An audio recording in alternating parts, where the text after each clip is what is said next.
Lave radio, transmitting to every corner of the galaxy.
Mic check, 1 2 1 2.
Want to tour the frontier? Travel with Mack Reeve and our new fleet of passenger starliners. We've opened up the universe for a range of budgets. Option 1, luxury. My husband and I like to travel in comfort. The new luxury cabins were like a home away from home. After all, one's home is a castle. Option 2, first class. We'd saved up a bit for a really special trip. The first class cabins were like nothing we've travelled in before. Really luxurious. Option 3, travel cabin. We won a trip with Mack Reeve's monthly lotto. A travel cabin for two on a starliner around the solar system. Once in a lifetime for us. Simply amazing. Option 4, basic accommodation. Me and my mates just wanted to hitch around the universe. It's so great that we have the option of getting a really cheap cabin to see the sights. It saved us loads. And for the budget conscious and slaves, we have our cheapest option yet. Well, I needed a... And we won't sell any of those frozen passengers into slavery, I promise. Mack Reeve's all-budget tours, seeing the galaxy from luxury to freezing tubes. We buy any ship. Bar none. We buy any ship. Bar none. Any model, any colour, any shape, any size. We buy any ship. Bar none. We here at We Buy Any Ship Bar None are ready to take your excess space travel vehicles off your hands. No more negotiating with dodgy space station vendors. We'll simply give you an estimated quote online. Then, when you get here, we'll point out all the little dents and scratches that make the price get smaller and smaller before we actually give you any money. And the beauty is, we take any ship. We buy any ship. Bar none. Terms and conditions apply. We Buy Any Ship excludes trading in any of the following vehicles: Adder, Anaconda, Asp, Boa, Cobra, Constrictor, Cruisers, Eagle, Falcon, Gecko, Griffin, Gear, Harris, Harrier, Hawk, Kestrel, Crate, Lanners, Lifters, Lions, Mantis, Merlin, Moray, Osprey, Panther, Puma, Python, Saker, Sidewinder, Skeet, Spar, Stowmaster, Tearsel, Tiger, Transporter, Turner, Viper, Wyvern, or any Imperial or Thargoid vessels.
Galnet News Digest, 20th of November 3307. We read the news so you don't have to. In this week's news, Act closes in on Theta 7.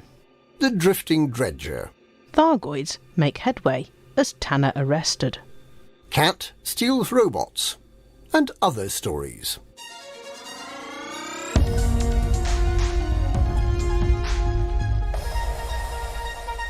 Act closes in on Theta 7. Despite attempts to bribe pilots to assist their cause, the NMLA has lost the battle for supremacy in Madrid. The Epsilon Phonasis Empire Group has an unassailable military stranglehold on the system, thanks largely to those who fought alongside them to prevent the bomb maker Theta 7 from escaping the Far God megaship Sacrosanct and rejoining the Neo-Marlinists aboard the hijacked Steel Majesty. Together, they could have instigated another bombing campaign targeting starports in their bid to overthrow the Imperial Duval dynasty and recreate the original republic of the murdered Marlin Duval. Separately, they are vulnerable to detention by the Imperial faction. Can they escape in their megaships? If they try, they're likely to be tracked down in hours. Can they threaten their hostages? The Epsilon Phonasis Empire Group has already made it clear that it will not allow itself to be prevented from eliminating Theta 7 just because of a few hundred hostages. But it seems likely that the arrests will be attempted on Thursday. Will this finally put an end to the NMLA?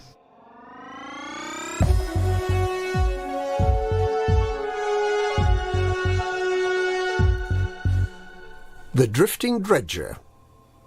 Repairs are nearing completion on the Scrivener's Clan Dredger, as it prepares to jump away from the Orion University megaship Scientia Aeterna, which has held it detained for more than 6 weeks following an ownership claim.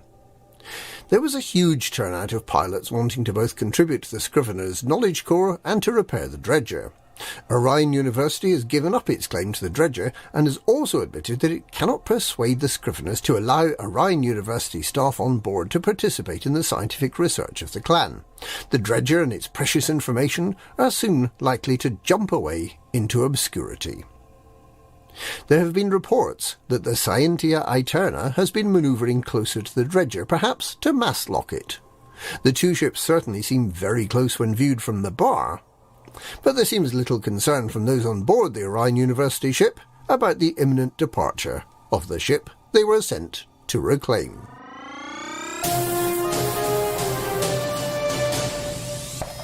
Thargoids make headway as Tanner arrested.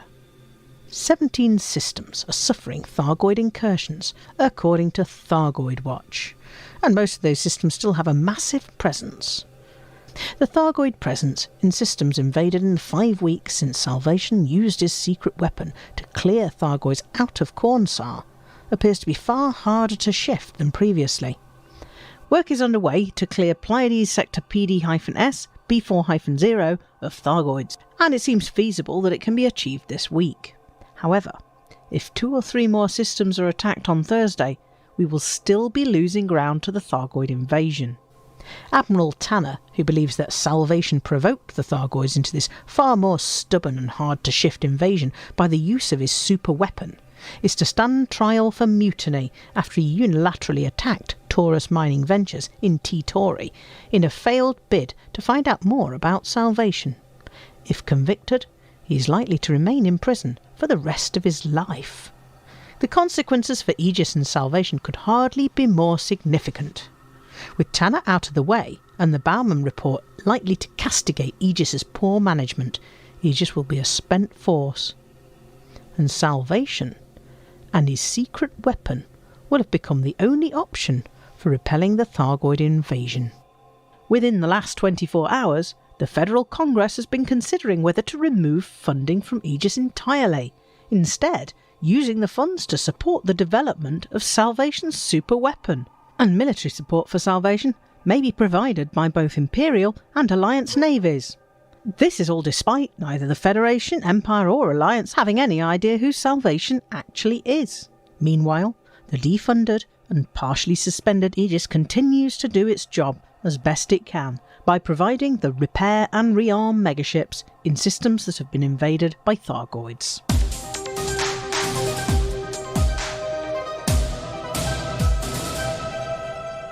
Cat Steals Robot, and other stories. The kleptomaniac villain known as the Winking Cat has struck several times since the theft of a ceremonial playing card from the Joker's Deck Gambling Club. In addition to an enormous portrait of one of the ancient Duval emperors, they've stolen a state-of-the-art security robot. Quite what they're planning remains mysterious, but they're causing bafflement and entertainment in equal measures. In other news, gatekeeper megaships have been established to ensure that permits for permit-locked systems can still be obtained even if the issuing faction is only otherwise present in the permit-locked system. And the Colonia Bridge Initiative will be establishing a number of starports along the route to Colonia, starting in early January, and will be offering double-engineered frameshift drives again to participants. With the revelation that 4 crew multi-crew ships get 9 energy pips to play with, commanders are looking forward to the day when there are 7 crew ships, perhaps the Panther Clipper. That'll mean 12 pips and an end to pip management. The Alliance Crusader, Anaconda, Beluga, Federal Corvette, Imperial Cutter, Type 9 and Type 10 ships all support a crew of 4. Finally, enterprising commanders have discovered a way to get a commander into space without a ship, and apparently not subject to the gravity of the planet below. The trick is to find a low-gravity world with active geysers, and to jump into one of these to get flung several hundred metres into the sky. Once at the top of the arc, turning off the suit computer and logging back in makes the galaxy somehow forget that there's a moon with a gravitational pull not very far away, and the commander is then able to use their jetpack to fly around, land on passing spacecraft using their mag boots, and otherwise fritter away some time in a novel and interesting way. It's pointless, but for the commander who's tried everything else, why not bring along 21 friends and an umpire and play a game of zero-G cricket? And that's this week's Galnet News. Galnet News. We read the news so you don't have to.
The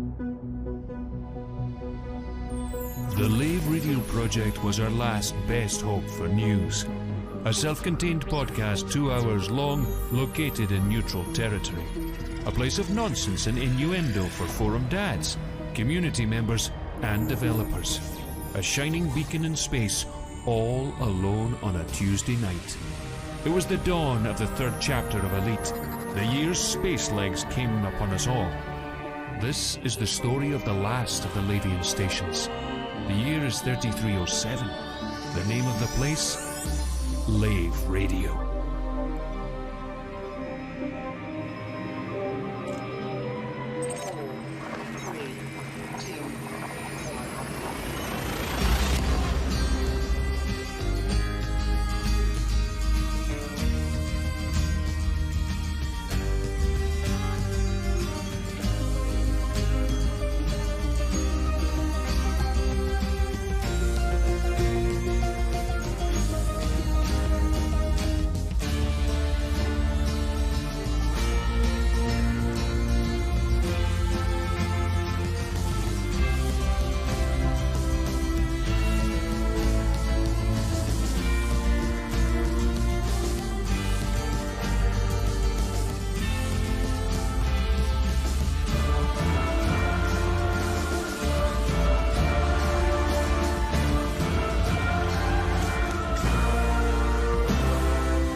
Greetings, Commanders, and welcome to episode 369 of Lave Radio, the show that likes to talk about the universe of Elite and the fantastic community that surrounds it. I'm your host, Commander Phoenix to Fire, Chief Archivist of Lave Station, otherwise known as Colin Ford, and joining me in the Orange Sidewinder Bar for this episode, we have our Head of Health and Safety, Commander Aid Levice. We're going to have to pull you from this show, aren't we, Colin? I haven't... Greetings, Commander. Welcome to episode 639 of Live Radio.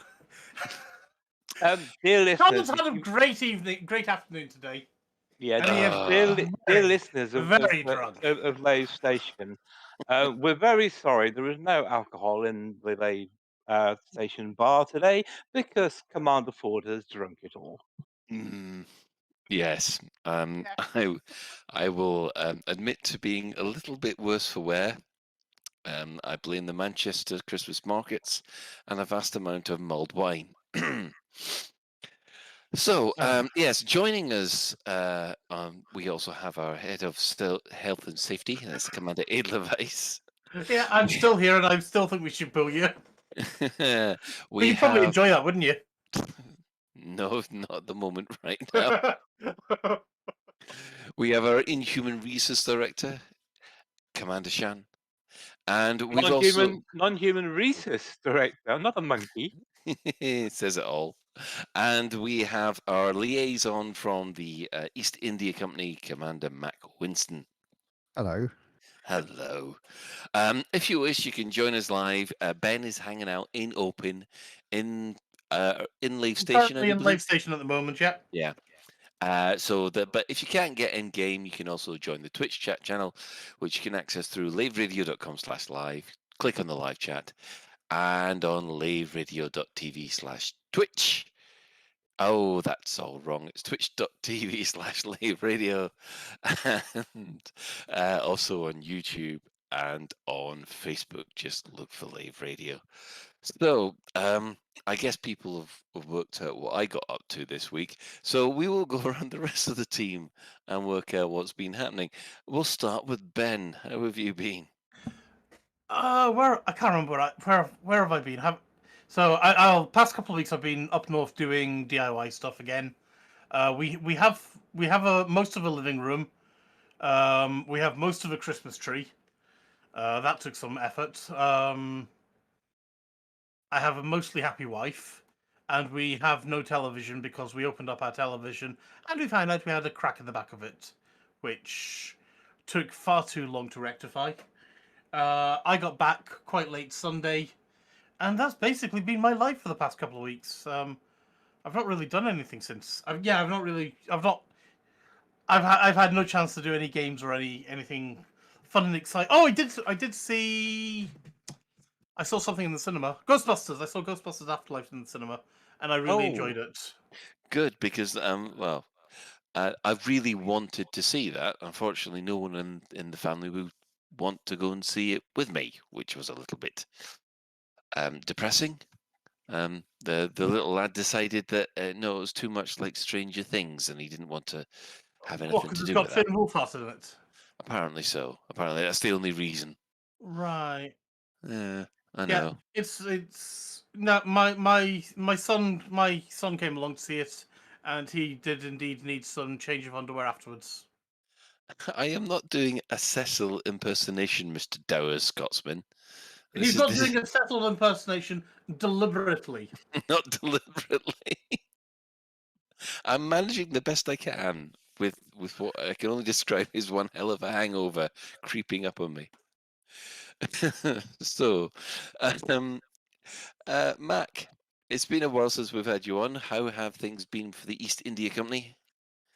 Fine. We're involved in a few wars here and there, and a few other kind of BGS type conflicts. So I've been discovering that Odyssey gives me lots of opportunities for doing petty crime on behalf of the East India Company. So I've been doing petty and not so petty crime, all in a good cause, of course. So, yes. Other than that, in real life, actually, I went away for the first time in ages last weekend to meet up with some friends in Worcester, because I went to school in Worcester and most of my family's from there.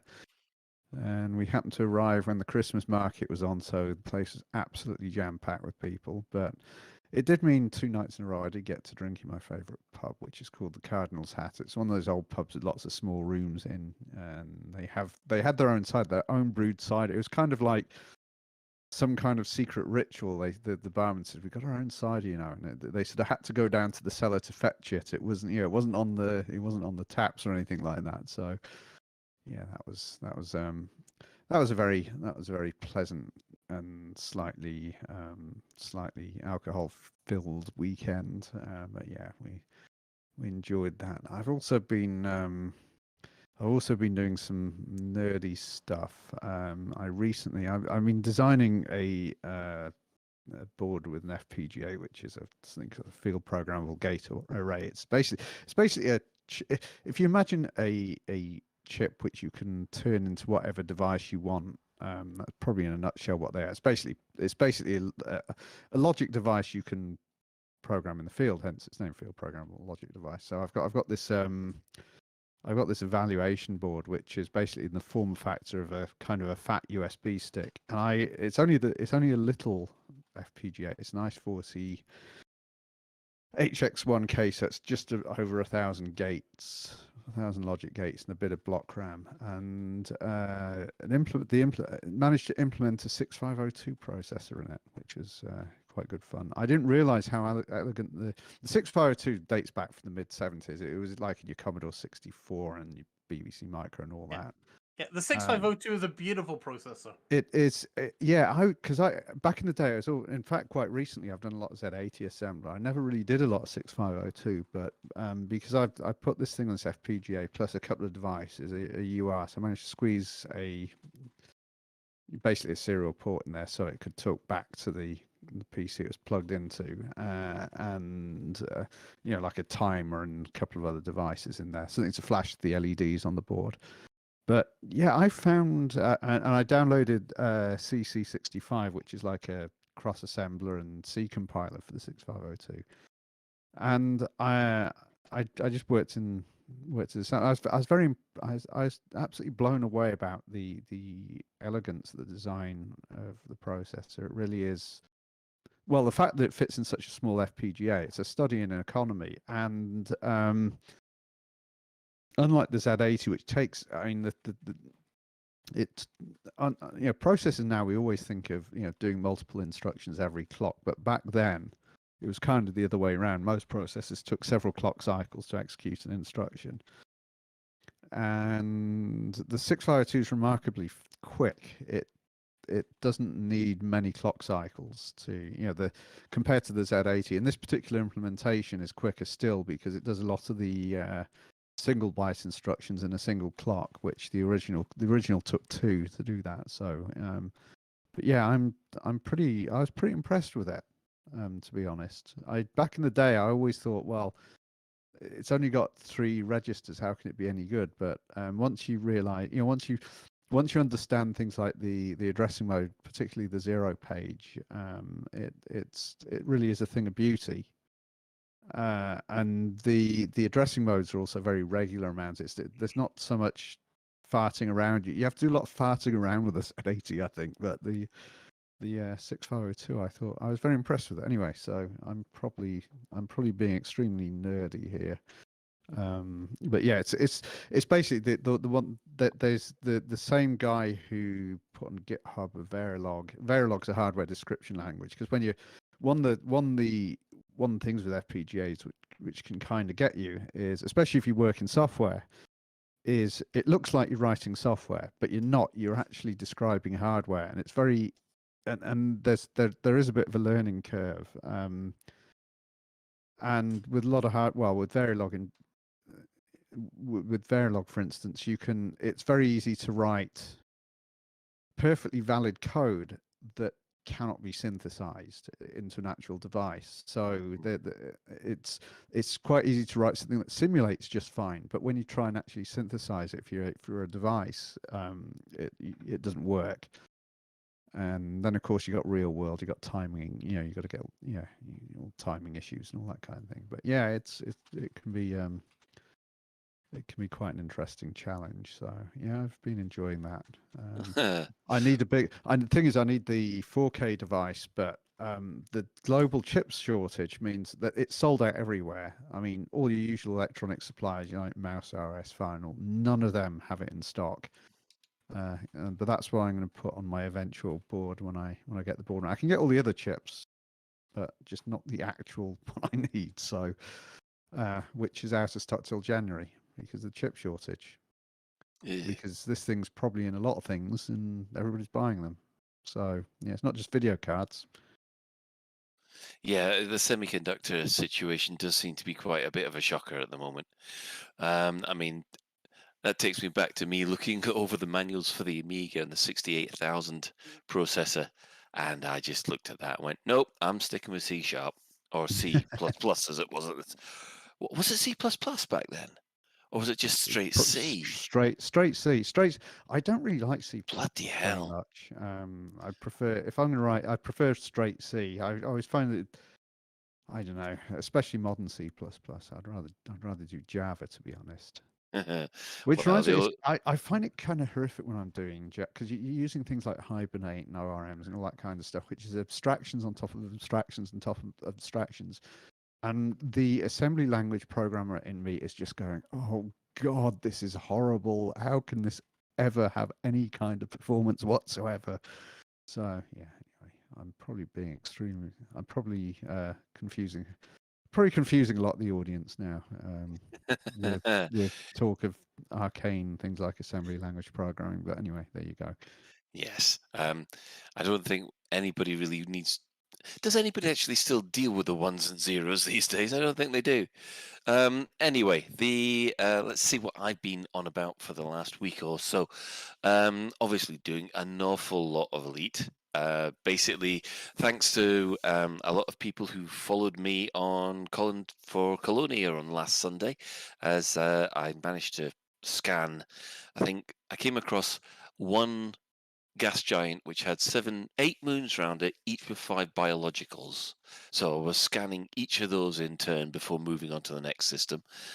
So that was, oh god, that was fun. Let's see what else happened. Yes, I lost a lot of missions for Lave Radio. Unfortunately, I was doing a lot of ground-based missions. I completed them all, but then the one thing that really annoyed me was that I signed out, forgot to sign back in again, and 6 hours later, even though I'd completed all those missions, I failed them because I didn't turn back to hand them in at Lave Station.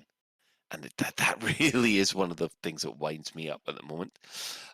Yeah, I'll say hello to Mother Fig because they were talking to me quite a lot on the Colon for Colonia thing. And is there anything else? Oh yeah, my power play commander has now got to the vast heights of being able to afford a clipper. The problem is I've now got to do the rank grind in order to get a clipper, and I'm just looking one look at it and going, "Oh God, no!" I'm quite sure you remember how that painful situation was like, Ben. Sorry, I'm trying to find Mack. I'm having a frame rate problem. Yeah, Matt. Not Mack. I'm trying to find Miggles. Because Miggles decided he was going to go into my ship, and I went into Miggles' ship. Unfortunately, you can't take off on either other people's ships. Ah, that's a bit of a pain. Yes. Oh, we do have another commander. What's this? Githano is also at Lave Station at the moment, so hello to him. Yeah. I can see you getting into the lift. Yeah, I'm getting into the lift with Miggles. Yeah, this is probably the first time I've actually been able to do broadcasting and actually stand around in Lave Station at the same time. I was going to say I don't know if have you changed something, because I'm impressed that you're able to do this. Yes, because normally what happens as soon as I start the game up, basically my network dies. So something has been has been working okay. Yeah, something good must have happened. Yeah, It's lovely reasonable. to have you here. Yeah, reasonable frame rate as well, which I'm quite surprised about. Right. Okay. Shan. This week. Yeah, this How week. bad? I'll tell you. Usually for this part of the show, I usually try and find something amusing or silly or whatever to go on with the mini Shans and the Shan household.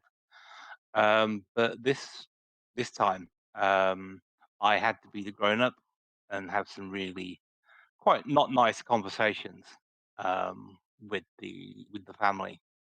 The TLDR is we have 2 border collies and Hobbs the cat, and the eldest border collie, who's 14, and he's been like a father's dog, grew up with the mini Shans, and so they're a family dog, and they've slowly been getting worse. They're incontinent. Their back legs are basically dragging along the floor, tail down all the time because he can't move, going senile, and so gradually going downhill.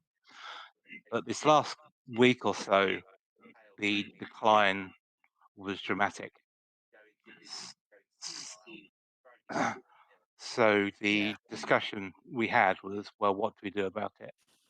And so we decided not to wait to he couldn't stand up or was so bad he was what. So what this decision was is that next Monday we're taking Hal, our border collie, to the vet for the last time.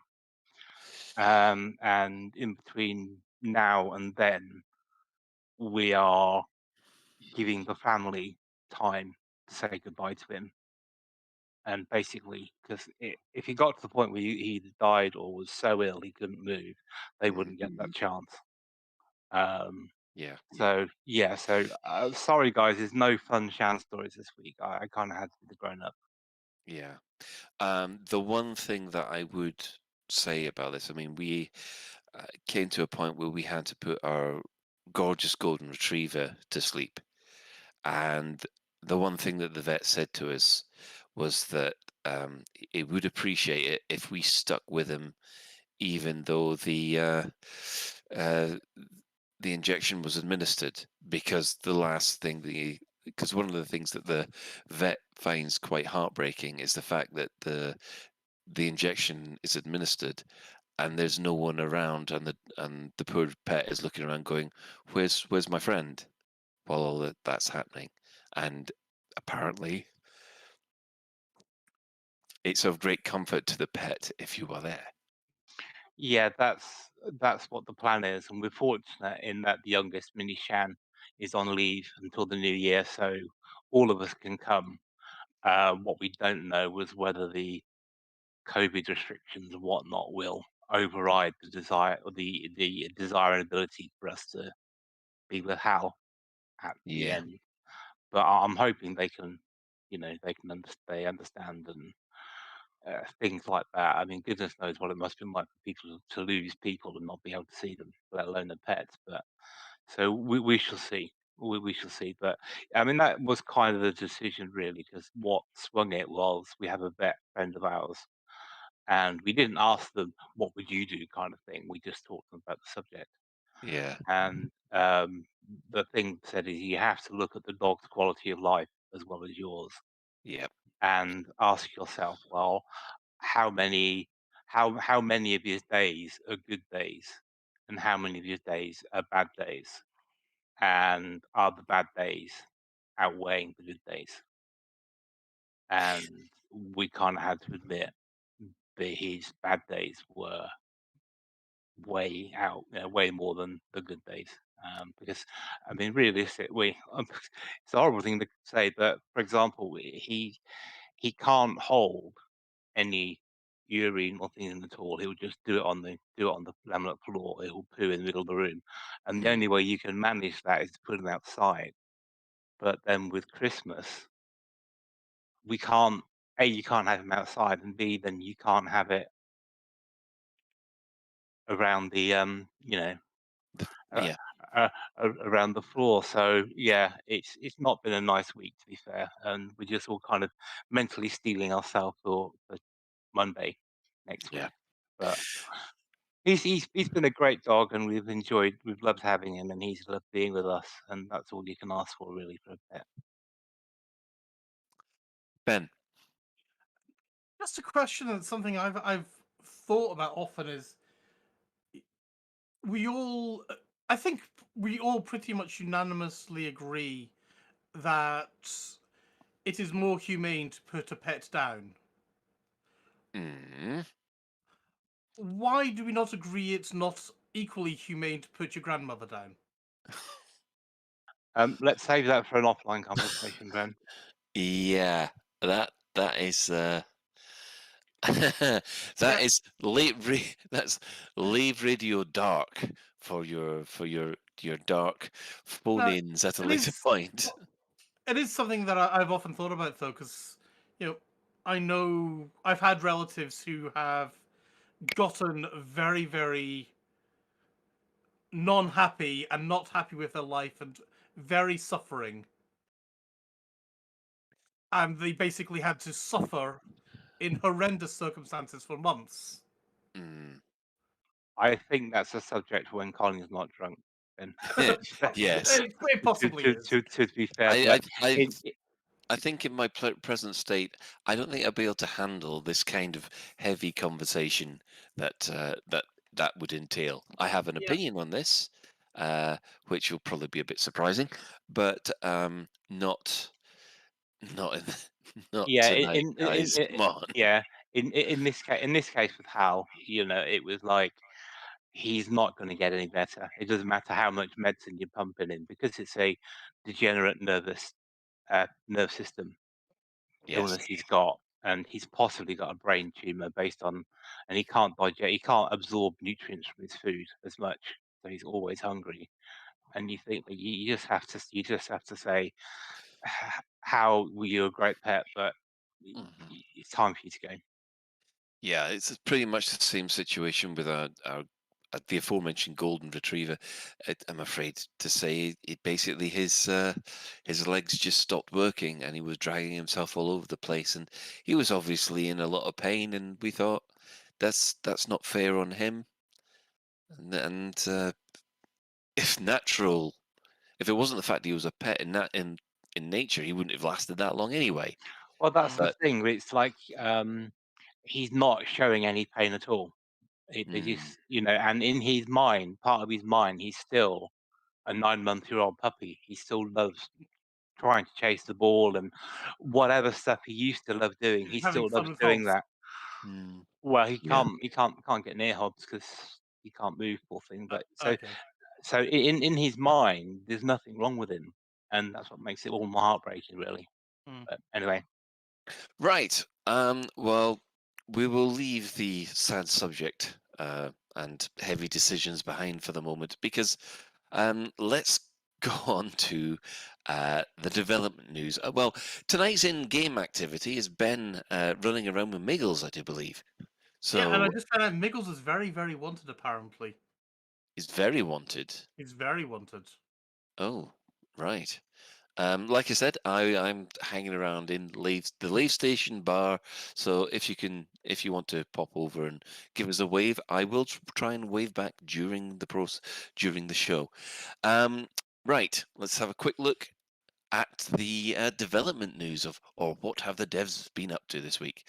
Well, headline number one is again just on the thanks to the new COVID variant that just came out, the December the 10th event has now been postponed to February the 25th.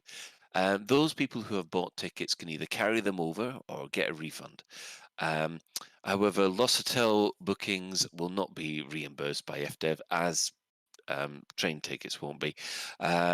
Thankfully, I actually booked one of the refundable rooms because I found out there were two kind of rooms. One was a $5 cheaper, which was non-refundable, but I went for the more expensive one just in case. Thank goodness I did. I think that's horrible, but as I've just discovered, there will be for those of you who are still got tickets, they will be doing a Zoom event on the 17th. Apparently, Arthur's really enthusiastic about doing this pub quiz. So yeah, that's going to be that. Right, Shan. to be honest, I don't know. I was people can say this is my Shan hat on now, but this whole panic about Omicron, and my thing is, well, let's wait for the facts before we start running around panicking, you know. And realistically, and this relates to the 25th of February, is anything going to change apart from us getting more and more Omicron between now and February? Because the specific Omicron vaccines won't be out by then.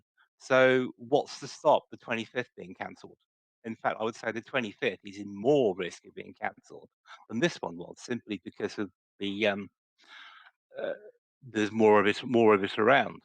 And if Frontier was so, it was so had not to say thought, but you would think that if people were so worried about COVID-19, then why even organise it in the middle of winter when cases are at their worst? Why not wait until spring? And the other thought that I had around this was it could be another factor could be maybe they didn't sell as many tickets as they wanted to sell for whatever reasons, and maybe they had some sort of financial arrangement with Special Effect to say we will raise money for you within this time window.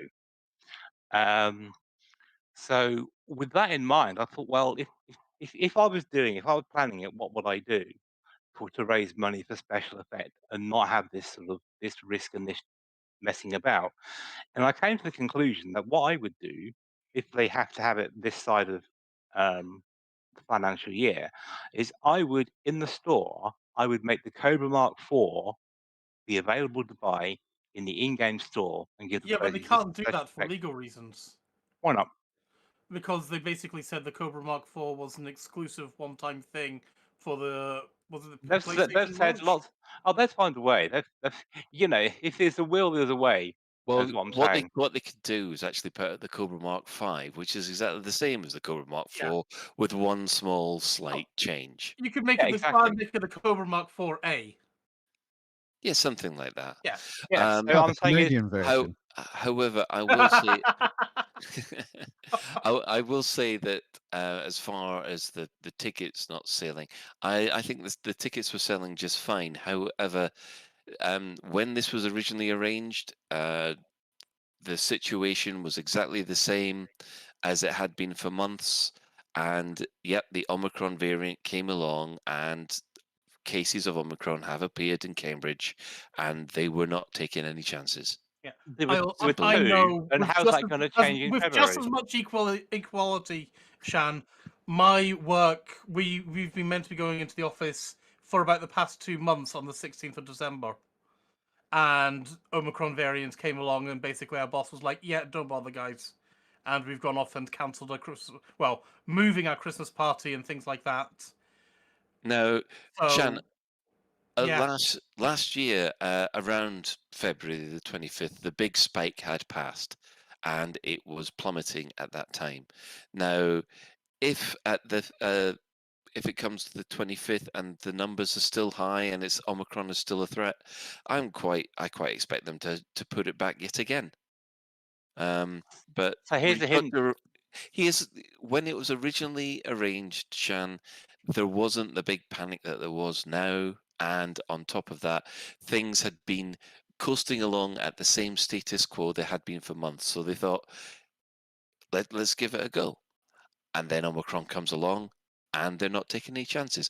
I prefer them not to take any chances, to be honest, because as people know, I have access to information that is more advanced than what we normally get, and I'll say I'm not hesitant about it. I just think we're still waiting on some certain facts to become clear. And my thing is that's exactly it. And I don't think people should be panicking over it. To be fair, be careful, be cautious, wear your mask, get your jabs, and that's all you can do. And that isn't going to change between now and February.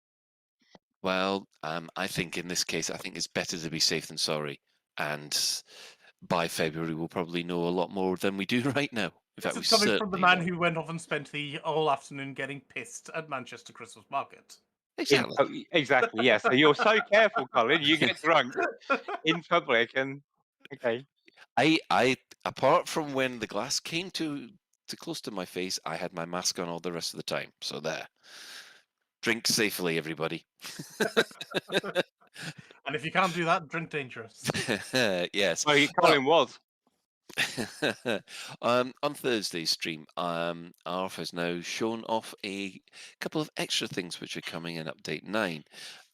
This includes the new planetary lighting that will be coming. This was a bit of a surprise. I thought it was quite nice. What were your impressions of the planetary lighting, Ben? Have you seen it? I saw a couple of screenshots on Twitter, I think it was. They seemed okay. I have to admit, I didn't actually see the differences, though. I really didn't. But I was also... Really? I was browsing it on my phone while sitting on the toilet, so... Oh, right. Now, I could understand it if you'd been drinking, but no, I can tell the difference. Yeah. Yeah. But as I said, I was looking on my phone while sitting on the toilet, so that's probably another reason why I couldn't tell any differences. That's put an image in my head I don't really want to think about. Shan, did you see these? I did. I thought they were an improvement. I'm sure Alec and Mack and stuff will got a comment on the quality of the planetary surface, but there seems to be an improvement in the same thing. Like my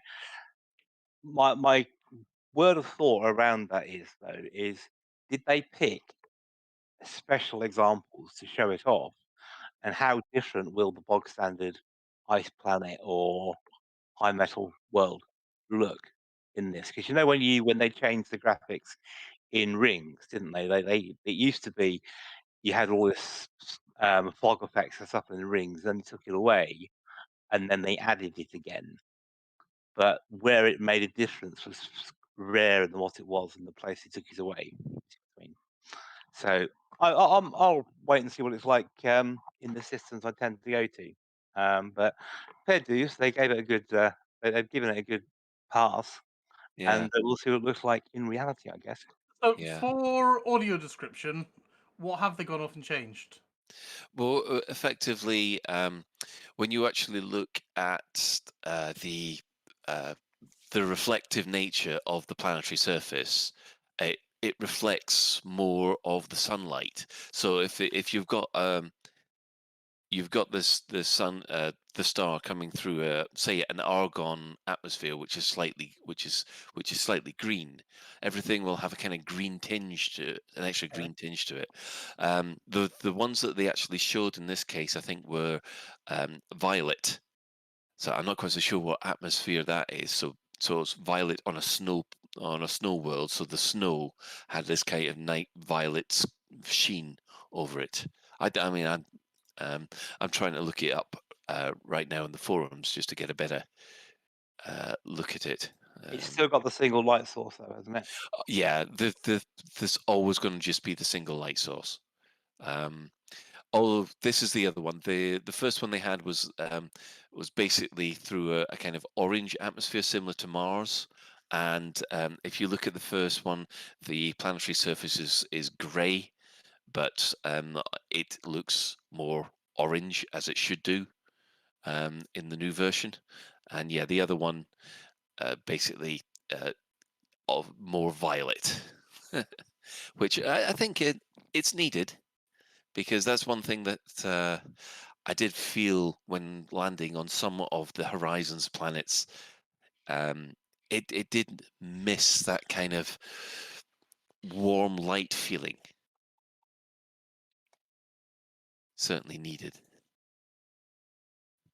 And do we know whether the, if you like, the color of the space around it? Because I know for the core, for example, it has a very different space color, for a better word, than the bubble systems. So do we know if that will affect the lighting, or will it be in quote space color and then sun color?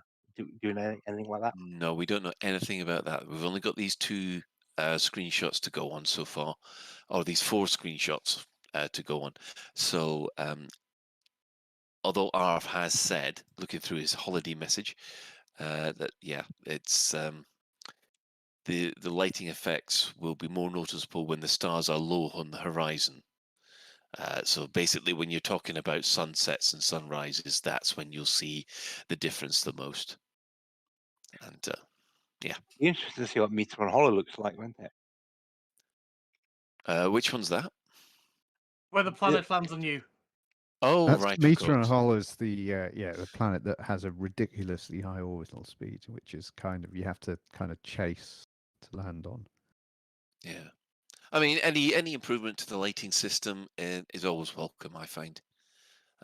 Especially now that I am deep in the black as on my way to Colonia, which is The trouble is with the new planets, I find, I don't know about anybody else, but I find when I'm doing missions and whatnot to planetary surfaces, you'd think it'd be about 50-50 chance that your mission destination would be on the dark side, because half of the planet is on the dark side and half is on the light side. So it'd be roughly, it seems like 90% of the time missions are on somewhere on the dark side.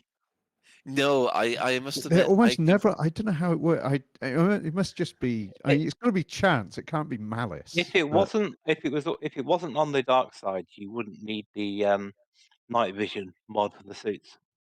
I don't really need that anyway. I've got a torch. I must admit, I did do a mission. I think last 2 days ago, where I had to reactivate a mining settlement, and I landed just as the sun was rising, and as I was running around, the sun rising over the surface illuminated the settlement in such a fantastic way. It was really, really pretty. So, like I said, anything that improves that situation, I'm all for it. Okay, Shan, what's about your dark side missions? Well, I was thinking that if they're looking for a way to improve performance, always having missions, or mostly having the missions in the dark, is one way of increasing frame rate. I don't think it makes that much of a difference, though, whether it's dark or light. Oh, do they have cookies? Okay, I'm missing that one. Come to the dark side. Come to the dark side. We have cookies. Christ. Sorry, that's missed me. It's been missing you for the past 20 years. Then I've got no one. Hands up in The only thing chat. I know about the dark side Is this some way to seduce Cookie Monster to the dark side or something? You've never heard "Come to the Dark Side, we have cookies." I think our listeners need to put a 1 in Twitch chat if they know what Ben was talking about, and a 2 if it's completely over mystery. Oh, if you're going to do that, you might at least do binary, so it's 0. Sorry, Mac, I interrupted you. What were you Yeah, going to say? the only thing I know about dark sides and all that is apparently the Force is like duct tape. It has the dark side and the light side, and it holds the universe together. Well, so far, the majority of chat has actually understood what Ben was on about, which Not the makes it majority, very... it's unanimous. No, Wintermute didn't. Oh, yeah, Wintermute. Okay, yeah. So this makes it a first, dear listener, is that Ben is mostly right, apparently, it seems. I can't believe this. Both me and Shan are just left bemused by this comment, and everybody else knows what Ben's talking about. This is a first. Very true effect there, by the way. Yes. Good news is that Update 9 will be released, or is planned to be released on the 9th. That's 2 days from now. This Thursday. Yeah, this Thursday. So, usual warnings, don't take the Thursday off, because you'll be waiting around for absolutely ages. Take Friday off if you need to play it. And yes, hopefully next week we'll be able to give you a beat-by-beat analysis of all the features that have come with it. Sorry, I just managed to knock over my coffee cup. Oh, right. I'm not Clearly, going to be able to play it on Friday either because I'm going to Milton Keynes. clearly not a Star Wars fan. How dare you, Matty boy? How very dare you? Colin, you need to do that good news in the Futurama. What Futurama? I don't do a Futurama voice. I can't do a Futurama voice. Which Futurama voice are they referring to? Farnsworth, and he's going, "Good news, everybody!" Except I can't do it either. No, we'd have to get a soundbite for that because, yeah. So December You've got a job to do. December the 9th. Well, yes. So that means that Loose Screws and Guard Frequency, they get it again. Dear. Well, on Friday, Arf dropped his holiday message. Now, obviously, there were sort of like 3 parts to this. The first part was going over the main features of Update 9, which was the combat SRV and appropriate missions, more mission variation, settlement mission givers, and of course the fantastic multi-Olympic controller, which will be coming to both Horizons and Odyssey. He also highlighted some bug fixes, which were issues relating to the inactive AI and conflict zones, issues related to the hatch breaker limpets, which can't be used on the cargo hatches or escape pods on non-dockable megaships. That'll be fixed on both Odyssey and Horizons, and that is a bugbear of mine, so I'm glad to see that one's been fixed. The thermal conduit is no longer has the incorrect damage increase. Competing high influence missions will now affect background simulation as it should, and stations will no longer pop into existence when jumping out of Supercruise. So, Shan, highlights from that one.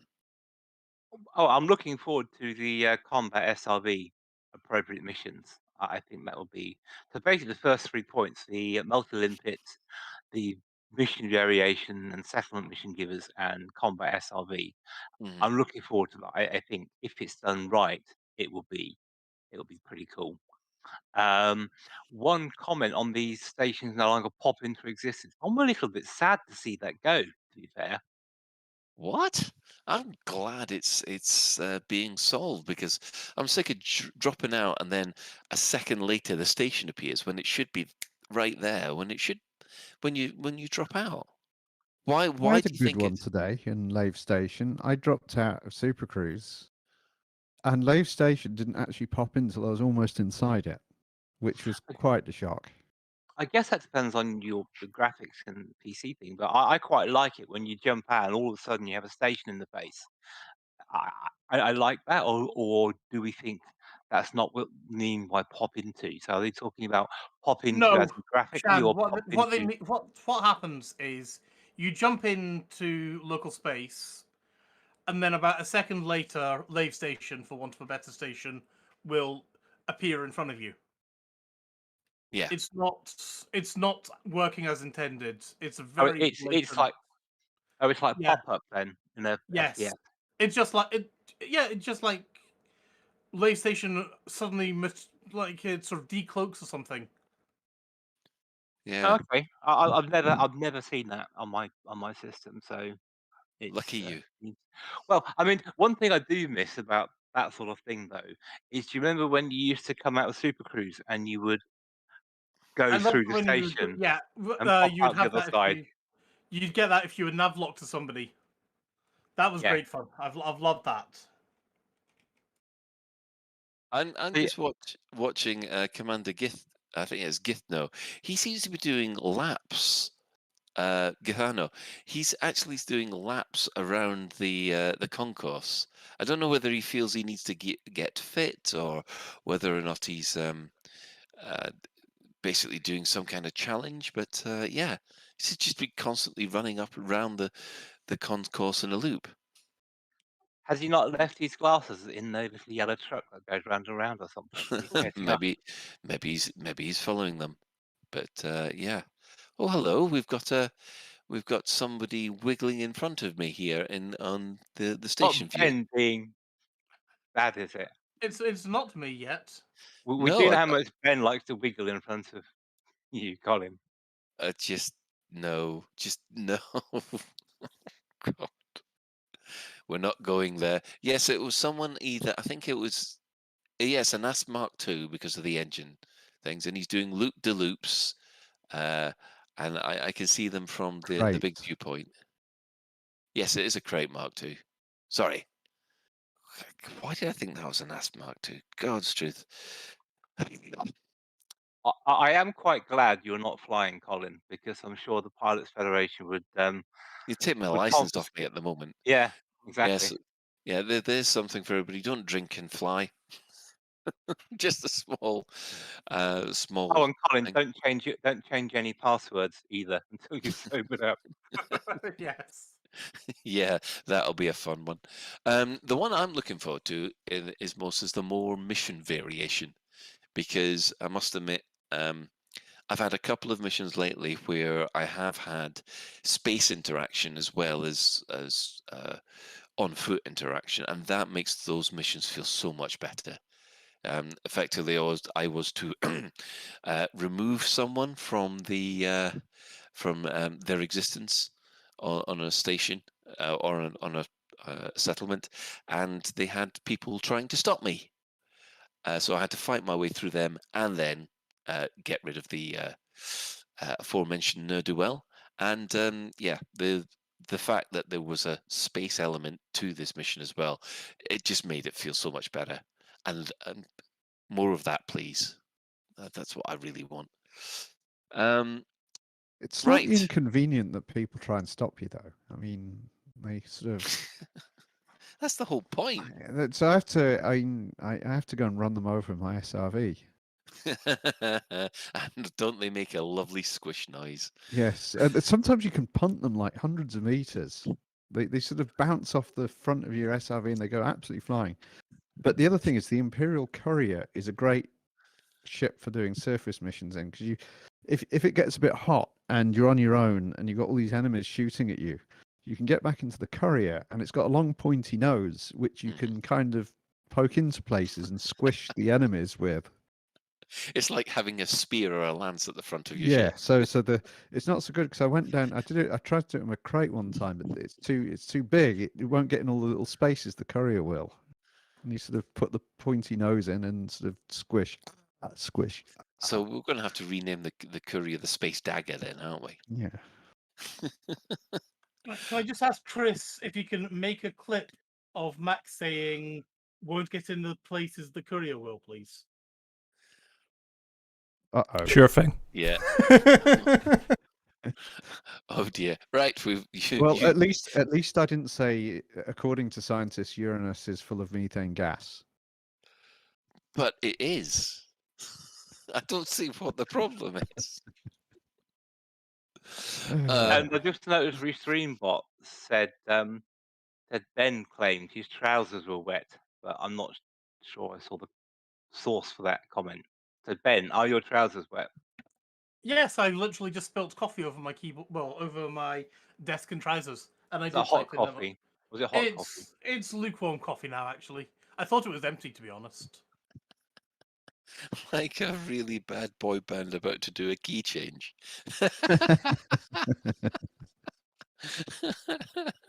Is that a picture of the three of us together on the forum? What we need to do now is a very bad take that dance number. Well, I don't think we have a slash dance, do we? At least we have evolved from Teletubbies, which we were a few months ago. So we've now gone from Teletubbies to really something like Take Splat. Lovely. Right. Well, let's have a look at what Arf was wanting to talk about 2022. Well, the first one that I'm excited about, it does seem to be the conclusion of the Azimuth saga. I mean, personally, I'm hoping that both Galnet and the background narrative will continue after the end of this, but it has been quite a nice, really nice narrative to have in the background. I'm so welcome to have Galnet back, and I hope that it continues. The next thing that they're wanting to show off is fleet carrier interiors. Now, this is one of the most requested features for everybody who's got fleet carriers, surprisingly enough. Shan? This is interesting because the exact quote that was used on the post was, one of the biggest aspects coming in 2022, literally and figuratively, is the addition of fleet carrier interiors. Mm-hmm.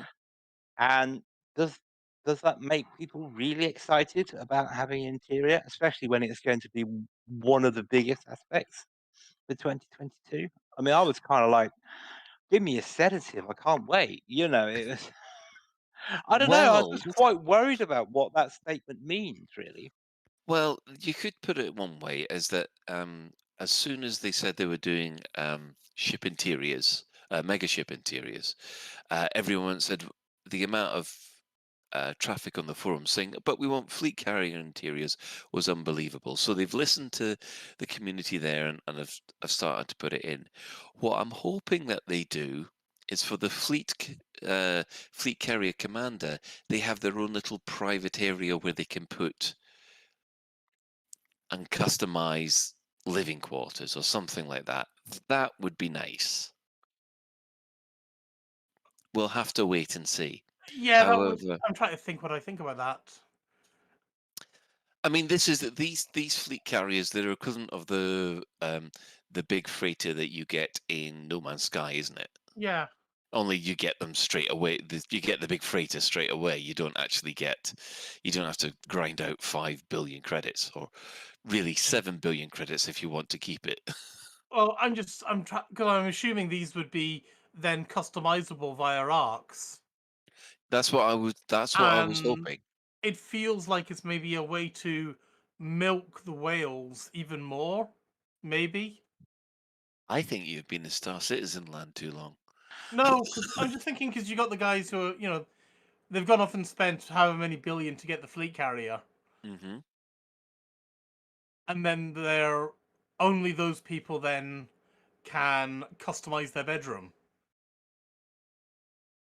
It's just an option. Yeah.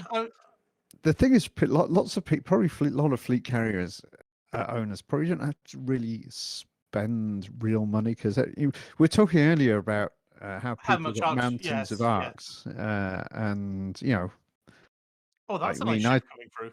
Sorry. I spent a bit of arcs on my fleet carrier to put the pretty colours on it and all that.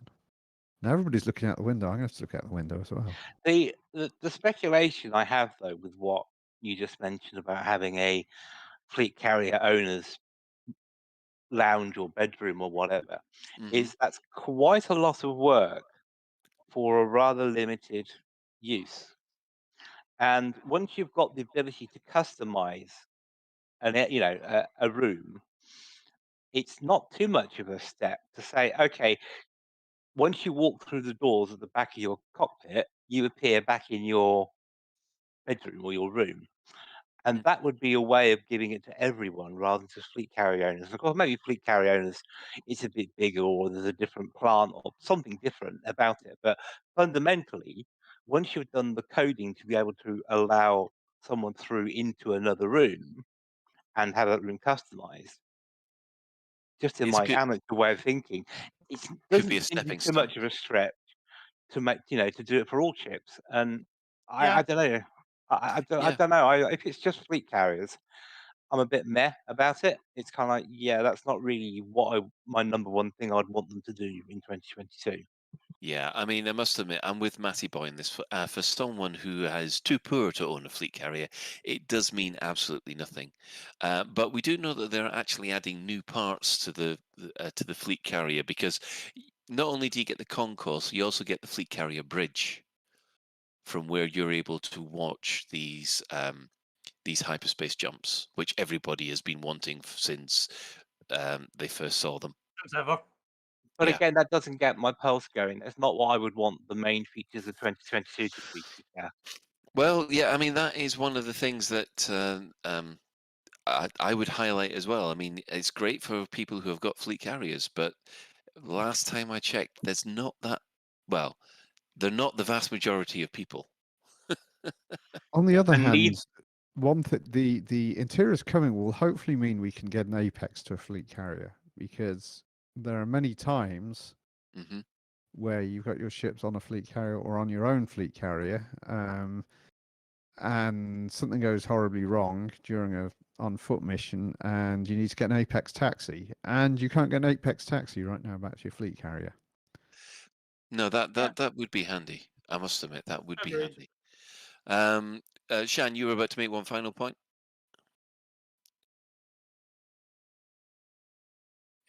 Sorry, Cal. I just had a Hobbs jump on the desk. Sorry. What was the question? No, you're about to say something when Mack said something instead. Well, yeah, basically, it's okay, but it doesn't get my imagination going, because Yeah. also I think as was said, it's quite limiting, and yeah, I don't know. I'm interested to see it, but yeah, I hope it's more than just being able to see a ship jump and an extra deck. Well, outside of fleet carriers, this is the next point that Arf raised. Outside of fleet carriers, the development team are hard at work working on new features and mission types, one of which is called Settlement Defense. Now, that does pique my interest, because that's something that we discussed not so long ago, about the fact that there's plenty attack missions, there's plenty disable missions, there's kind of plenty of reactivate missions, but there's nothing to defend an installation from attack. I mean, there is one instance of it when you've got the facilities like the Lave radio bar. I mean, those installations can be attacked and defended, but it just seems that I'm actually looking forward to actually seeing this kind of defense mission in place. Shan? A couple of questions regarding that. First one is, who will we be defending it against? And secondly, if it's protect the settlement from waves of NPCs, how is that different in gameplay to a conflict zone?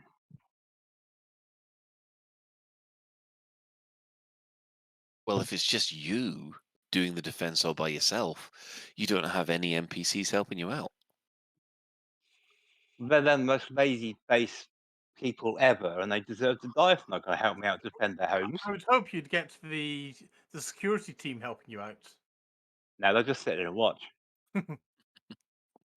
Well, it might be one of these cases where you and your team have to do it, but I just like the fact that they're actually putting in some variation in here, and if they keep on improving the mission types to involve the on-foot missions to involve more space stuff, like I said before, yeah, more of that, please.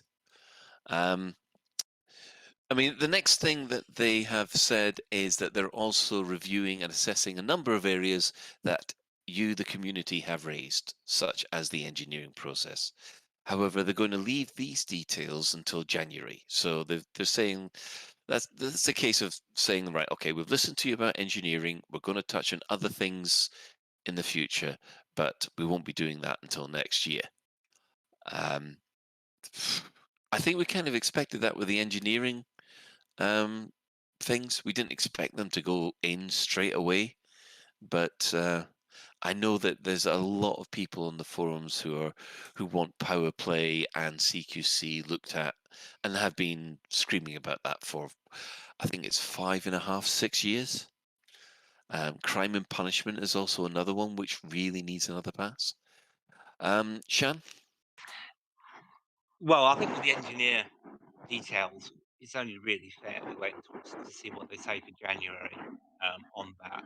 However, I am not expecting that to be done in the first 3 months of the year. It would surprise me if they did an engineering revamp by March. To be fair, I think this is a longer term, longer burn thing. Yeah, I agree that it's probably going to take a lot more work there. So yeah, we'll just have to wait and see what they come out with that. Now, unfortunately, nothing new has been announced in consoles. It's still the same old line of, right, we've got nothing to announce. We're getting the PC version up to scratch first, then we'll do stuff on the consoles. Yeah, it's. I know it's frustrating for console owners, and it is obviously the number one question that seems to come up again and again whenever they start a stream. But it is a case of how often do they have to say this until. I mean, where is the line where people just say, right, okay, it's now ready to be ported to console? Where do you think it needs to be? I'm not sure, but every time they don't mention consoles, in my mind makes it less likely it will come out for consoles. But maybe I'm just grumpy. I don't know. Yeah, I mean, I must admit, I mean, I think someone told me that it's the equivalent of an they need to get it working on the equivalent of an i7 3.3 megahertz processor with a GTX, I think it's 780. That's the equivalent of an Xbox One. And if they can get it working on a PC of that equivalent, then they've got a good chance of porting it across to the console. If not, then yeah, I'm in the same boat as you. Then Shan, I'm a bit concerned. It will probably be okay on PS5 and Xbox X, but Xbox One and PS4, I'm hesitant about it now. Would that be more catastrophic to say it's for PS5 next gen Xbox and not older generation, or would it be worse just to cancel it? Well, it would be certainly worse to cancel it. It would certainly be worse to cancel it. I think we've gone over this plenty of times, especially after the Cyberpunk 2077 debacle about all the graphical settings there. I mean, has that game finally come out or been allowed back out onto consoles yet, or is it still banned from the Sony store? I've no idea about it's on the consoles, I have to admit, but I know on PC it is now smooth as butter. Oh yeah, I know. I've been playing it myself, but you know, I'm quite enjoying running around Night City. The point I was making was that on the initial launch, and we know that because of that, Microsoft and Sony have really cracked down on performance-related games, games that don't hit what they consider performance targets. They won't even let them through the process. I did a quick Google of Mhm. Cyberpunk on the PS4, and it's available on Rainforest for Prime delivery, so it must be available on Since June console now. 2021, Wikipedia knows everything, apparently. It says it was also widely criticized for bugs, particularly the console versions, which suffered from performance problems. Sony removed it from the PlayStation Store from December 2020 to June 2021, while CD Yes. Projekt rectified some of the problems. Yeah. CD Projekt became subject to investigations and class action lawsuits for their perceived attempts in downplaying the severity of the technical problems before release. Ooh, that sounds familiar. Yes, Only it does, doesn't it? in this case, we all know that it's easier and quicker to reiterate fix bugs on the PC, push it out to PC, fix problems with the PC version until that version is static. Then I don't think they're going to risk trying to put it onto consoles. And yeah. But it is quite frustrating for our fellow console players. And yes, we want to see you in Odyssey as well, but just hang fire until we finish beta testing it for you. Because am I right in thinking there's usually at least a 3-month wait between an announcement and an actual release? Because I'm thinking if they were going to bring it out on console, Mhm. in the first quarter of 2022, they would have announced it was coming by now. Am I right in that supposition? Yes. The thing is, when they cancelled the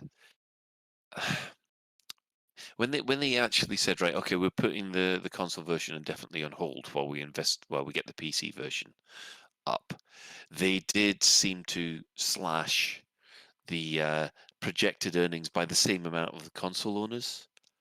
And I don't think we will see a proper console version this financial year. I think it will be ready June, July, if it does come, June, July next year. So you think the first we'll know of a console release is the shareholders will be told? Well, this is the thing about having a company that's beholden to its shareholders. They supposed to know what's happening Yeah, they first. have to know, don't they? It's a legal requirement, Shan. You can't turn around and say, "Oh, the community should know first." No, because the shareholders know first. Plus, But also, if functionally, they the community and the shareholders can know first because the shareholder notifications aren't things that are sent out in private just to shareholders. They're published on the regulatory news service, which anybody can read. So, in fact, everybody's told at the same time. There's really no difference between community and shareholders in terms of news releases. Yeah, but one thing that you've got to be careful of, especially with public traded companies, is if you do release some information which could be considered inside information, say, for instance, that leak that came out, that if that had been done on purpose, that could have been classified as insider information, and people could have acted on that. And yeah, and that could have got Frontier into a whole load of trouble if it had been say a malicious leak.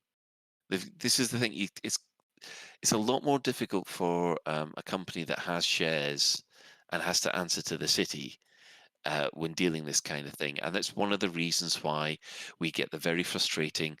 We've got nothing to tell you about this time.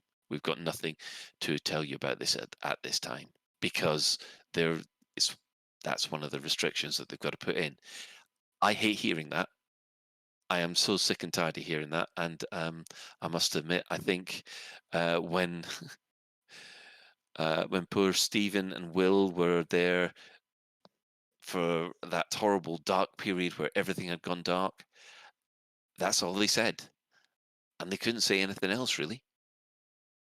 Shan? with regards with shareholder communication and the stock market and things like that, I just finished off with 2 words: Mhm. communications issues.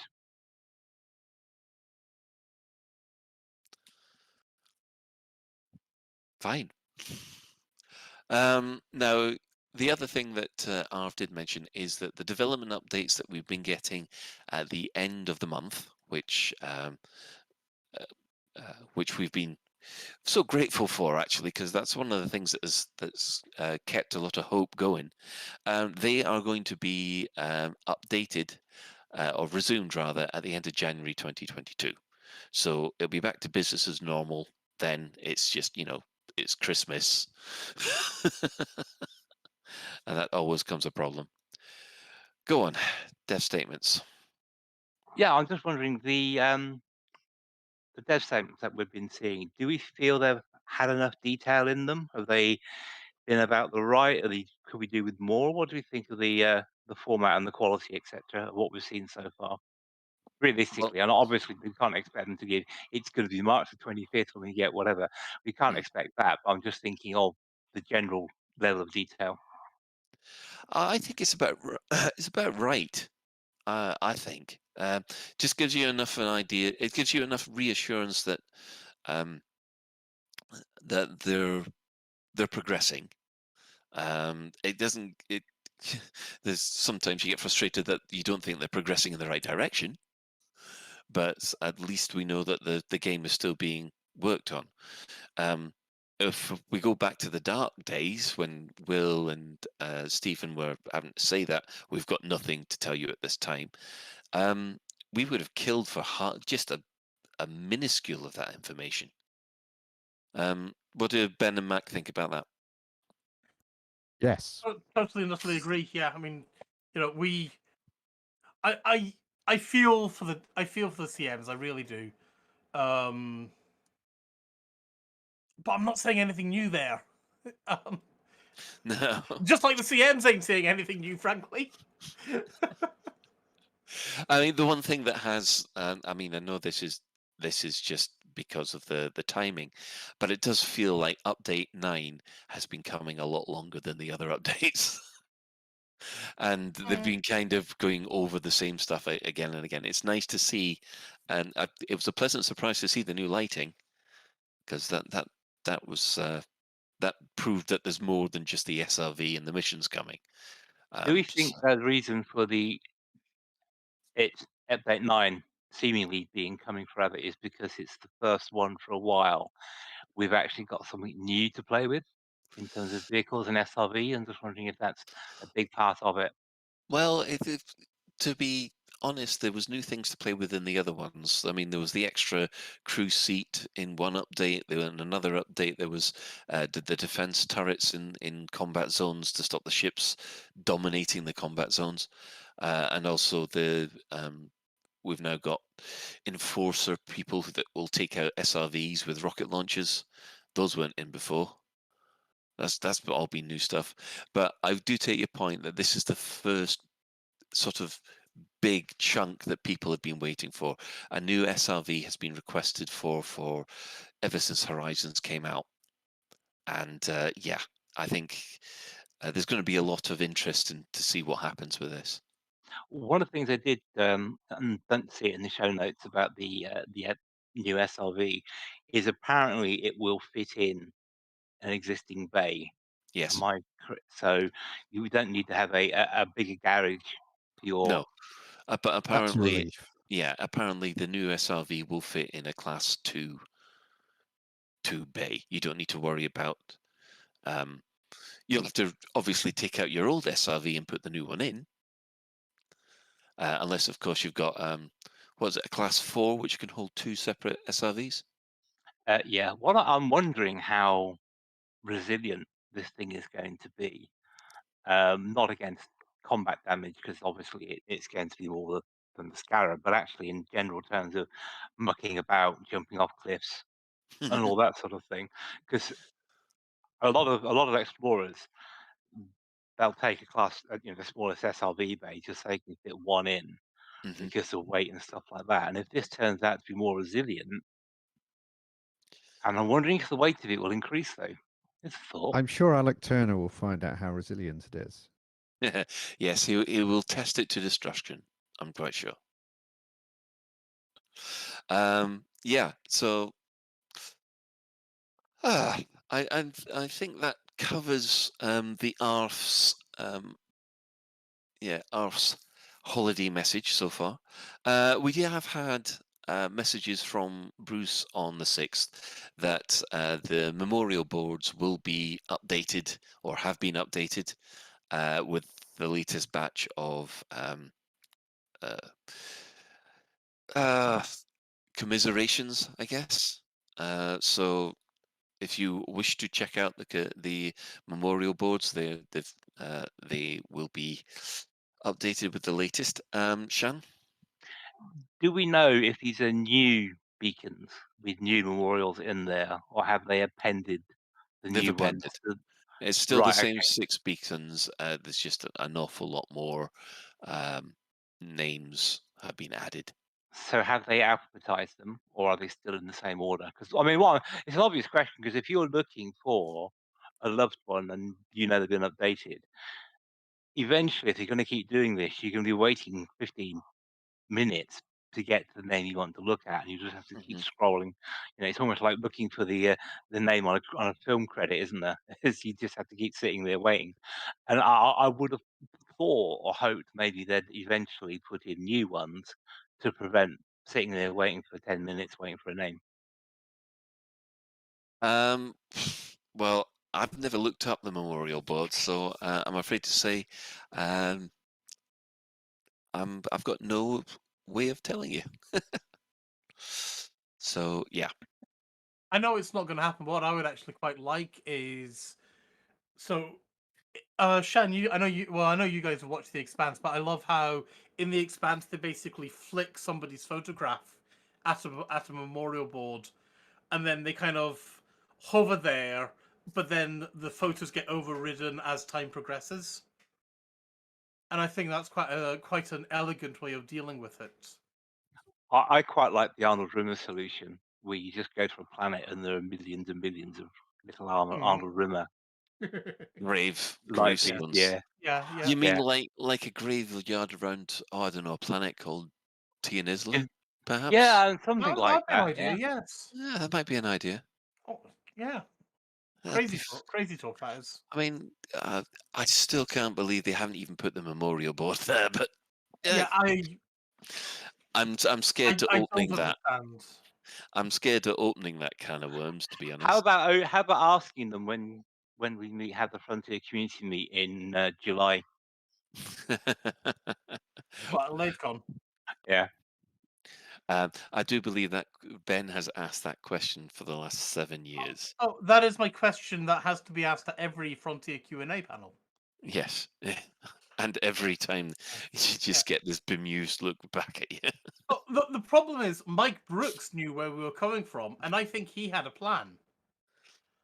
But since Mike Brooks, I am less willing to say that the people who have been in a position to answer the questions knew what the fuck they were talking about.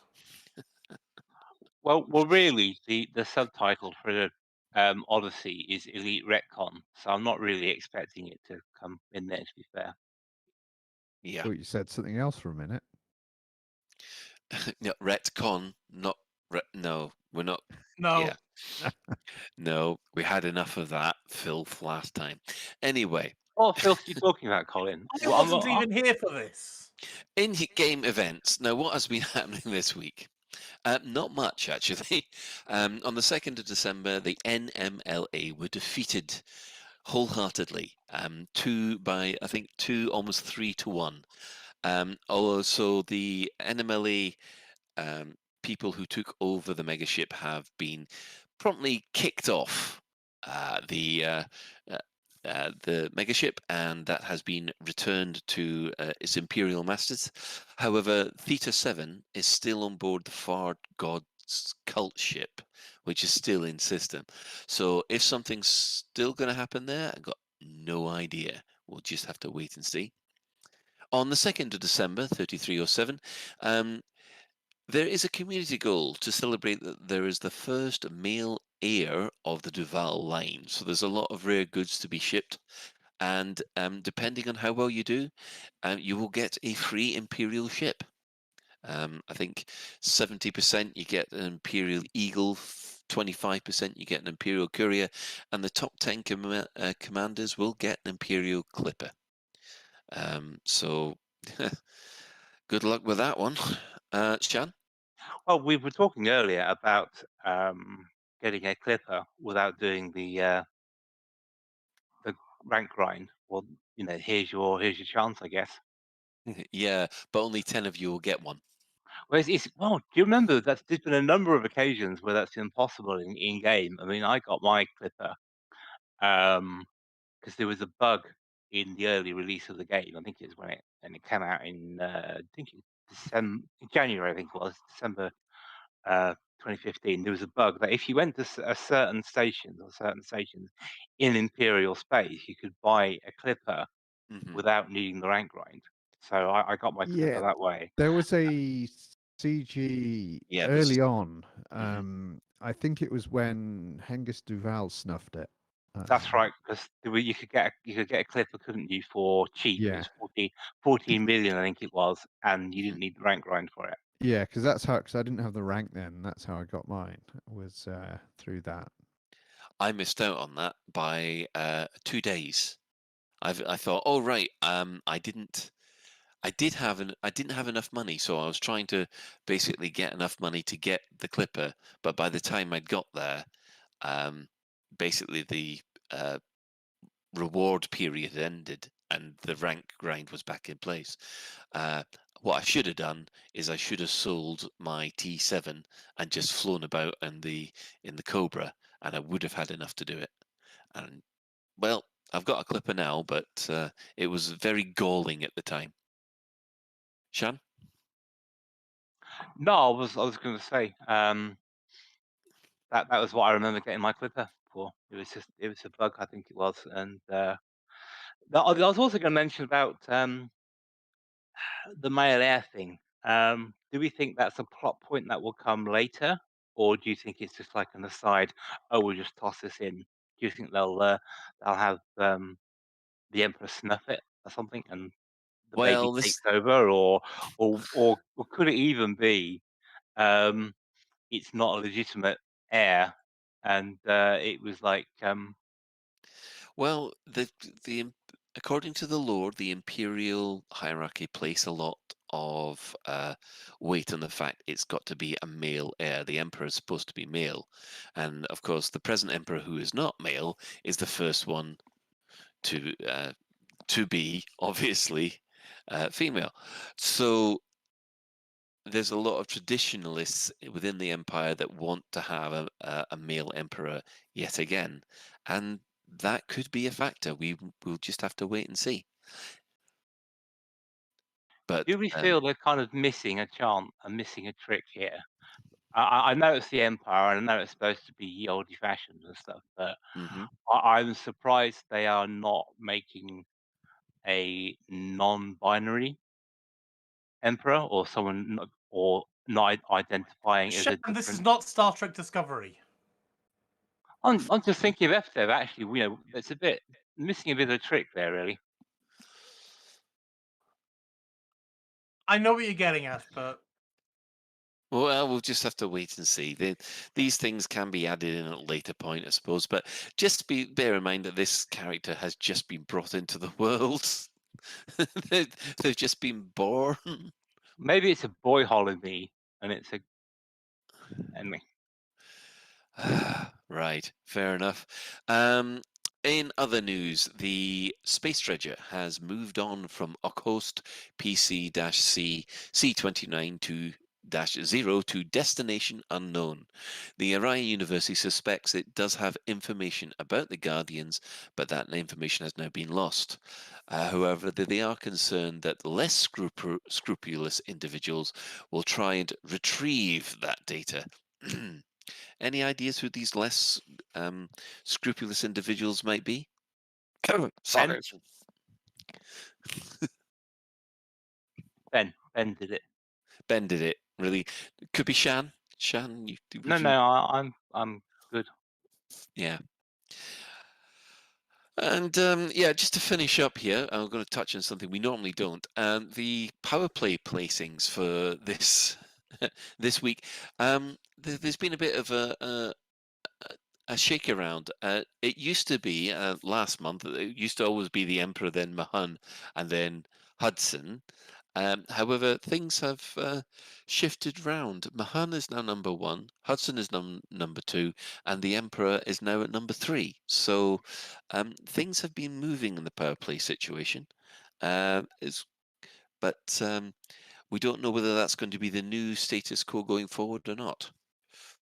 So I think we shall move to that time of the week again. Store alert!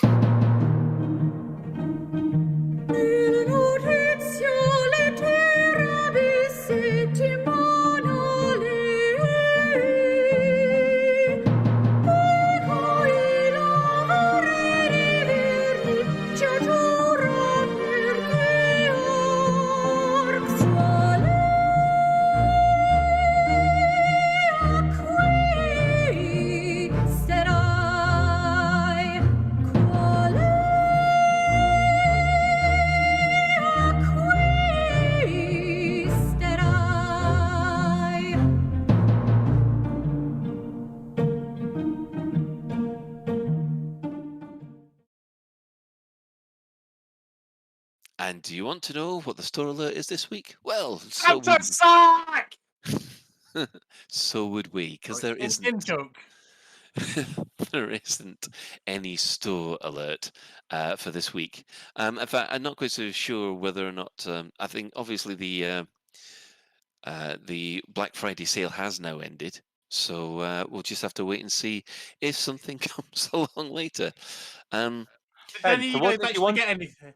Did any of you guys actually get anything in the Black Friday sale? I did. I've always wanted to have the midnight skin for my clipper. All right. And because of that, I ended up getting 10,000 arcs, and I've still got I've got something like 11,000 left now, and I've got no idea how that's happened. So, yes,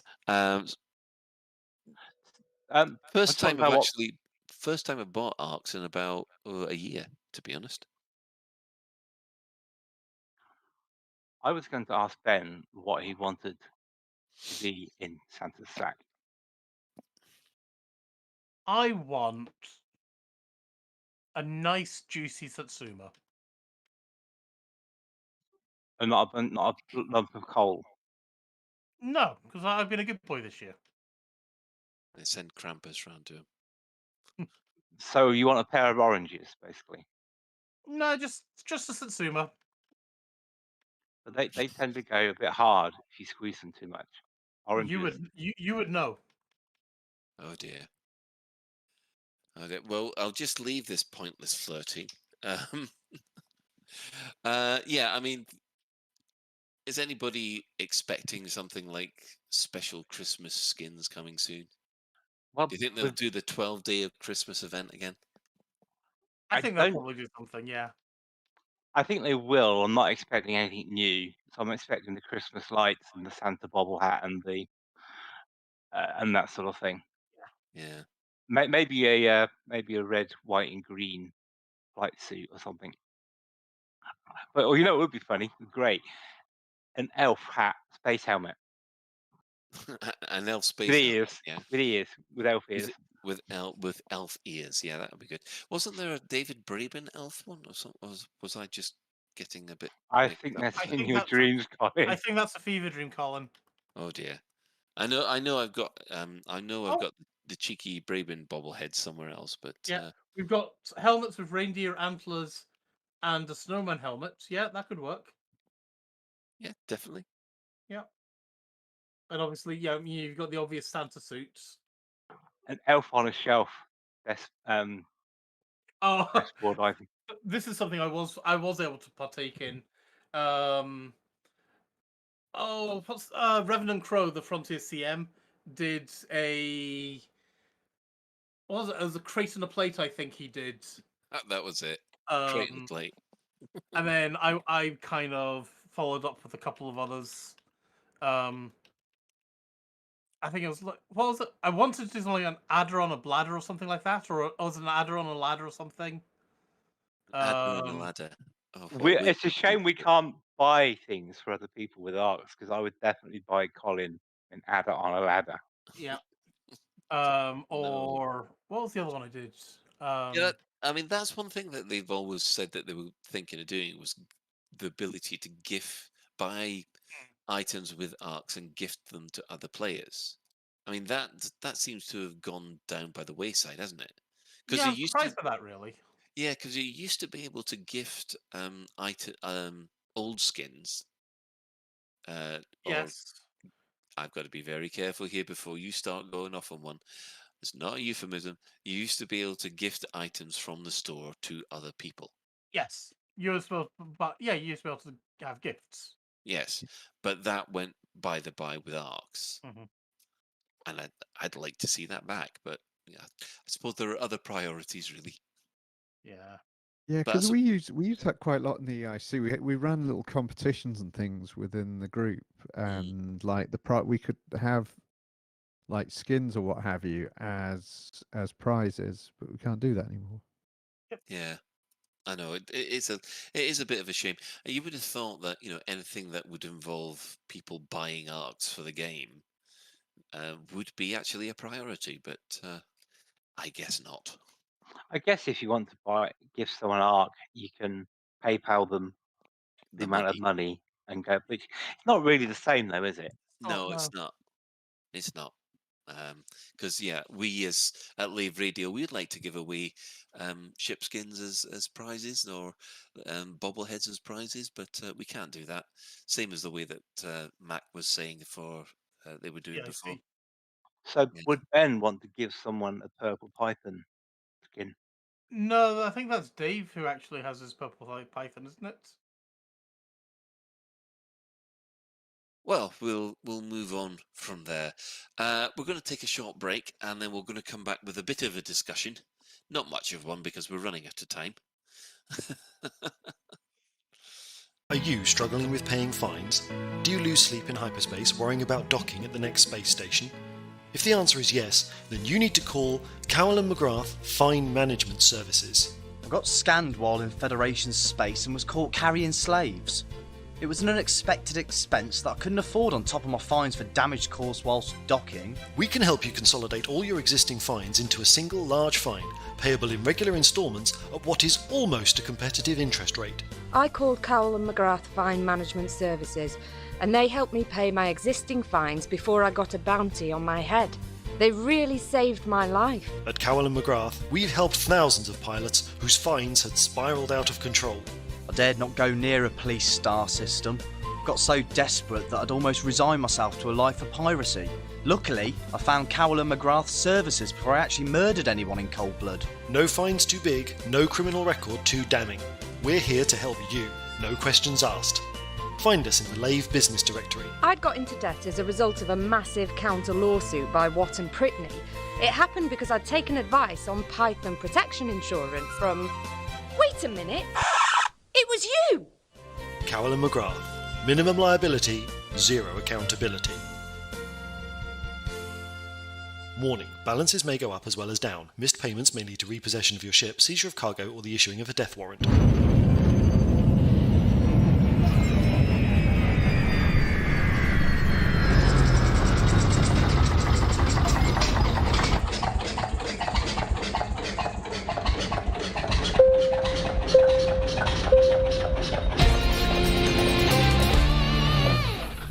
This is a public service announcement from the Fuel Rats.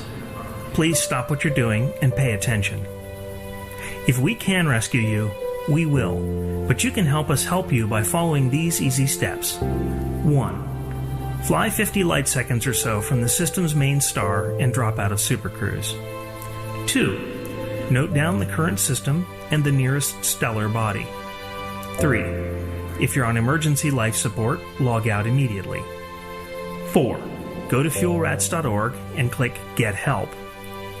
5. Stay calm, hold your breath, and let our seasoned professionals do what they do best. The Fuel Rats. We have fuel, you don't.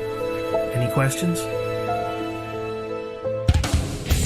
You've flown ships at max speed. You've felt the power of the 30 megawatt mining laser. You've experienced the efficiency of the MB4 mining machine. Wow. But it leaves every hardcore miner with just one question. Why can't I get a shave that's that fast, close and efficient? Introducing the Saracen MB5 shaving drone. It's so smooth. Combining the power of a mining laser with the convenience of a drone. It's like every hair is targeted by a fighter and destroyed. Saracen's patented shaving drone attaches to your face at the start of the day. Leave it to do its work, and when you come back to check, your face is shaved. He's so smooth. It's like I'm mining my face. The Saracen MB5 shaving drone. Now I feel manly. Saracen Shaving, making shaving an unnecessary adventure. Maybe YouTube just thinks you like smooth balls. And with that wonderful note, Shan, did you want to? You've got some quick info, have you? Yes, I've been doing a quick bit of math, Colin, and that you said earlier that you had consumed 11 units of alcohol. Yes. Which, according to the risk assessment tool Drink IQ UK, means that you will be sobered up in 11 hours because it approximately takes 1 hour per unit of alcohol. Now I've got a little calculator you can put yourself in, so you can tell us how late you're going to be for work tomorrow, waiting for you to sober up. I will be fine tomorrow. It's just I do have a 15-mile cycle ride, round trip cycle ride to do tomorrow, which is always a sobering prospect. In other words, Matty Boy from the forums have asked, have we talked about the Scarab skin competition? Now that is actually that will be coming tomorrow. With they're doing a they've apparently edited the video altogether, and we will be seeing the results for the stunt competition with commentary as provided by the Frontier team tomorrow afternoon, I guess. So that'll be interesting.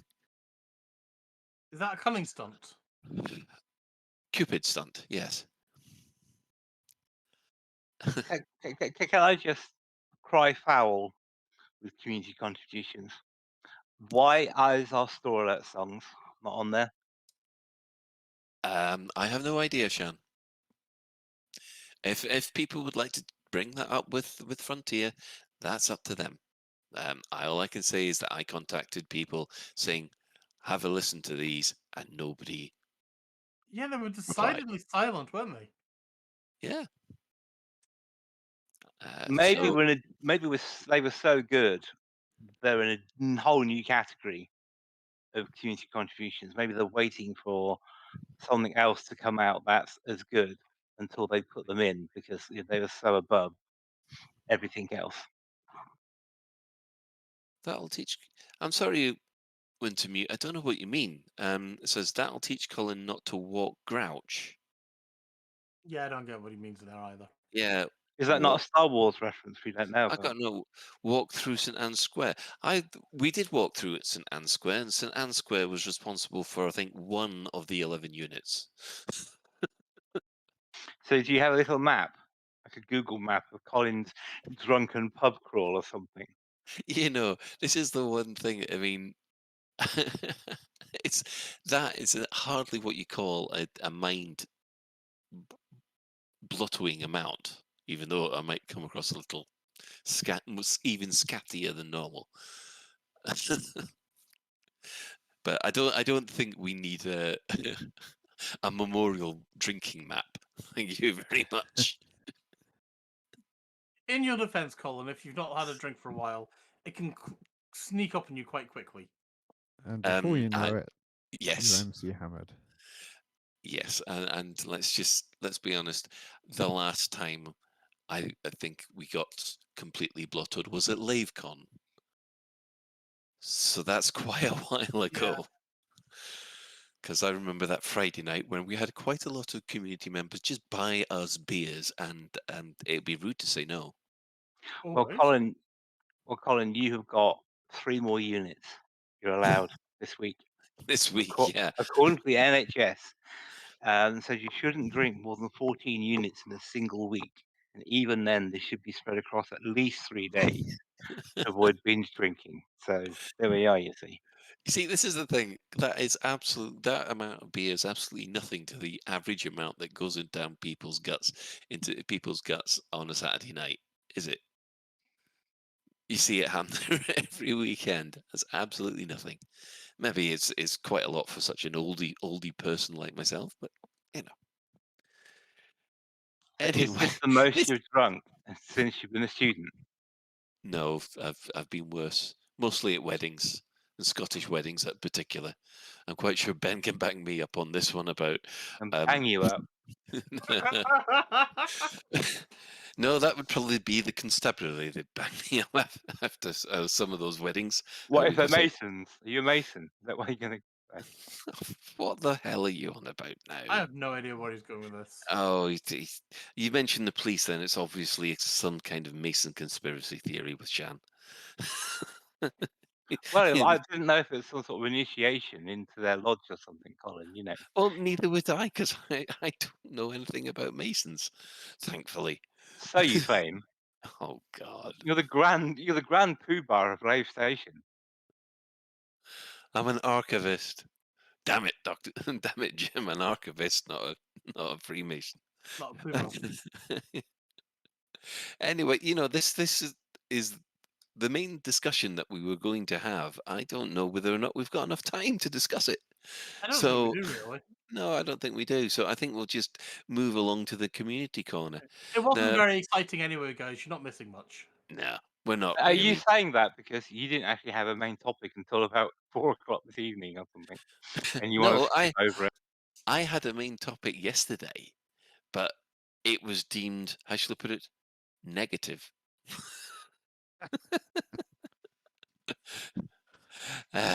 So yeah, we'll come on to that. The community corner, not much has been happening. We've been talking about the Christmas community meetup already. We do, however, have to make a special shout out to Chig, Commander Chig from the Loose Screws. To me, it looks like he's going to be the first person to get Sextuple Elite. He only has CQC Elite to go, and as anybody who's there, who follows Loose Screws, knows that he is a big CQC fan, and he's desperately trying to catch up with Musketeer. So unless anybody knows anybody else who's actually hit 6 times Elite, it could be that Commander Chig's going to be the first.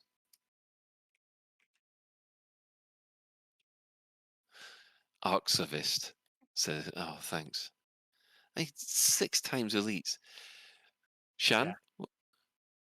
He doesn't need to do it 4 more times. He just gets 6 times Elite. That's it. No, I think Shan's entering into his rant about Elite being 5 Elite and things like that. Which we've heard so many times. It's fair dues to the guy. I mean, that's a lot of game playing, especially CQC Elite, which I'm nowhere near because I just don't have the patience for it. I mean, I love playing CQC Elite, but the problem is of course getting a match. I mean, I'm 98% semi-professional, so I'm only a smidgen away from becoming being rated as a professional in CQC, but it's just a case of getting the match. So is that like the Conference League player in football? Oh, I'll tell you one thing that I got really shocked about is I thought I was doing quite well at the plant scanning, or the plant gunning, as Chig was calling it. I've got about 50 million in proceeds from the plant scanning for my trip to Colonia. I thought I was doing very well. Turns out to hit elite, according to the wiki, it's something like 420 million you've got to get. So I'm not even, what, a fifth of the way there?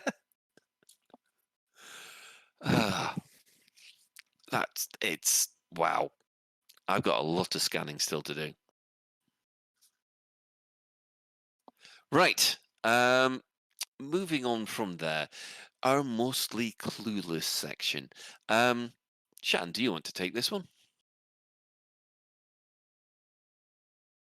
Well, there's a website, and I think I've used it before. Actually, I found it pretty useful when I was plotting out the engineering on my third commander, and it's a ED Engineer is an app to help with all your engineering needs, and I'm sure we'll put the link in the show notes. But yeah, it's pretty nifty actually, and it tends to be one of the things you use once and think, oh, that was really useful, and I go back and use it again. So we'll put the link in the show notes. But if you want someone to help out your engineering, ED Engineer is pretty good. Yeah, there is actually a story about why that one's in our show notes for this week. It's because I was in the Fuel Rats channel and a couple of the Fuel Rats had never heard of it. So I was like, if Fuel Rats ain't heard of it, other people probably haven't heard of it. So yes, if you are being serious about your engineering needs, get yourself ED Engineer. It's amazing. Yeah, I concur with that. And if Psykit was here, she is, how shall I put it, a zealot for ED Engineer. My life for hire. Sorry, wrong game. Yes. Yeah, she cannot sing the praises of ED Engineer enough. It's. I think we should have her sing it. I think we should have a ED Engineer song sung by Psykit. I think it's asking people again. Just because you managed to get a Storylet song put together doesn't mean that you're going to get any other song you suggest put together. Well, we're still waiting for the banjo one, aren't we? For the Storylet. He's only had a week, bless him. Oh dear! Don't do that to poor JN Tracks. He's got enough on his plate. I'm quite sure, especially with the hillbilly radio over there at in the States. Anyway, Redneck Radio was that? That was it. Hillbilly Redneck Radio, as we call the loose screws, and they are perfectly fine to call us whatever they want. Right. Has anybody got any other business they'd like to bring up? Yes.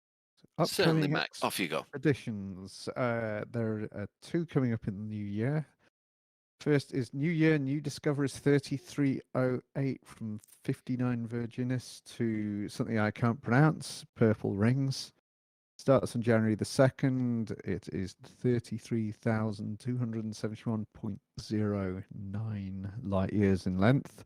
Mm-hmm. And then, starting on January the 8th, is the celebration of early astronomy 4 from Kelton's Titori. So it's kind of, I guess that's got to be a circle. I haven't looked at the map. That's an expedition of just under 23,000 light years. So if your exploring bug is needing an exercise, there's two coming out. You could probably even jump onto the fantastically frigid trip to the Triffid, which just launched on December the 2nd, going on to January the 2nd.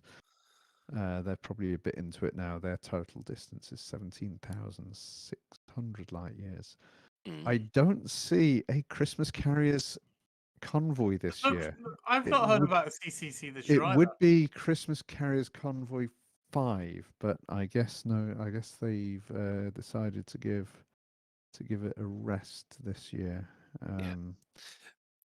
There is still the Operation IDA or Operation IDA's holiday haul that's happening at the moment. Any proceeds, they're doing charity streams, and proceeds from that are going to Doctors Without Borders. So, yep. So we do have someone who claims that Pale Knight is ×6 elite on Inara. So it does seem that Commander Chick has been beaten to it. So That's assuming that's verified on Inara, not anything against the commander in question. But yeah, you know, we it would need to be verified, I think. To be yeah, it has to be verified by Dav. Stott. Then again, whoever gets Sex Tuple Elite is joining a very small and exclusive club. Of about maybe 2 or 3 people. Yeah, I don't think I'll ever hit it. I mean, CQC Elite, yeah, that's probably not happening. No, there's very few people who are dedicated. Which is a shame enough. because I really enjoy CQC, especially in VR. It's an amazing experience in VR. Yeah. Oh, I It's incredible. totally agree. The only it's well known the problems that I've got with the CQC, but none of them are the gameplay. As long as you get a good amount Yeah, of people it's all it is. It's crying out for a good custom matchmaking system, which, in the grand scheme of things, wouldn't be an enormous amount of development, I don't think, and that could really do something to. Yeah. If you could have custom games where you can put X people on team A and X people on team B and keep a score, just things like that, just little things like that. Yeah. You could really you could have proper good organized matches and all that kind of stuff, and I think it would really help the popularity of the mode because it is fun and It's amazing. It's the most fun PvP I have in Elite. yes. Easily. Yeah, isn't it the only fun PvP you have in Elite? I wouldn't quite go that far, but it's at least consensual. Yeah, I mean, I have the same fun PvP wise in power play, and I know that that's consensual all the way through. So unless you get someone complaining that they were just module shopping, but yeah, if you just want your pure out blinders on, that's the bad guy, I'm the good guy, and it's another player. CQC is fantastic for that, and yeah, it can you believe it's 5.5 years since that's gone in, and they haven't had any real updates for that. Wasn't there supposed to be a Yes, there was development league with CQC? There was, but that went very quickly. Yeah, it went very quickly, mostly because people couldn't arrange matches. And those kind of things, you need what Mack was on about, some kind of way to set up custom matches. So yes, but that's a subject for another day, I think. And I completely forgot what I was going to talk about. But I think we shall move on to the questions. One of the things we'd like to ask people, because we would like to, canvass your opinion, because we'll be using it as a main discussion topic at a later point, is that we've got a lot of people who are old-time listeners, and I'm assuming that you're listening to us because you're still playing the game, and we'd like to know, why are you still playing the game? What is it about this thing that keeps on dragging you back? Shouldn't it be are you still playing? Are you still playing? And if you're still playing, why are you playing? If you're not playing, why are you listening to us? Yeah, if you're not playing, why are you bothering listening to us? Ah, dear. Anyway, way to lose listeners, everyone. We love you for listening to us. Thank you. There's a few of us I know that aren't playing that listen, but yeah, you do wonder. Anyway, now we're going to do the shout-outs. Now, I have to give a warning about this one? I can't remember, possibly. Right. Okay.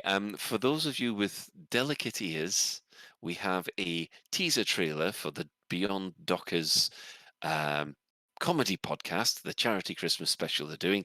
I haven't listened to this, so I don't know what's going to be said. You have been warned. It features lovely LCU No Fool Like One from Canon Interstellar, and of course Mr. Winard, Lord Shouty himself, and others.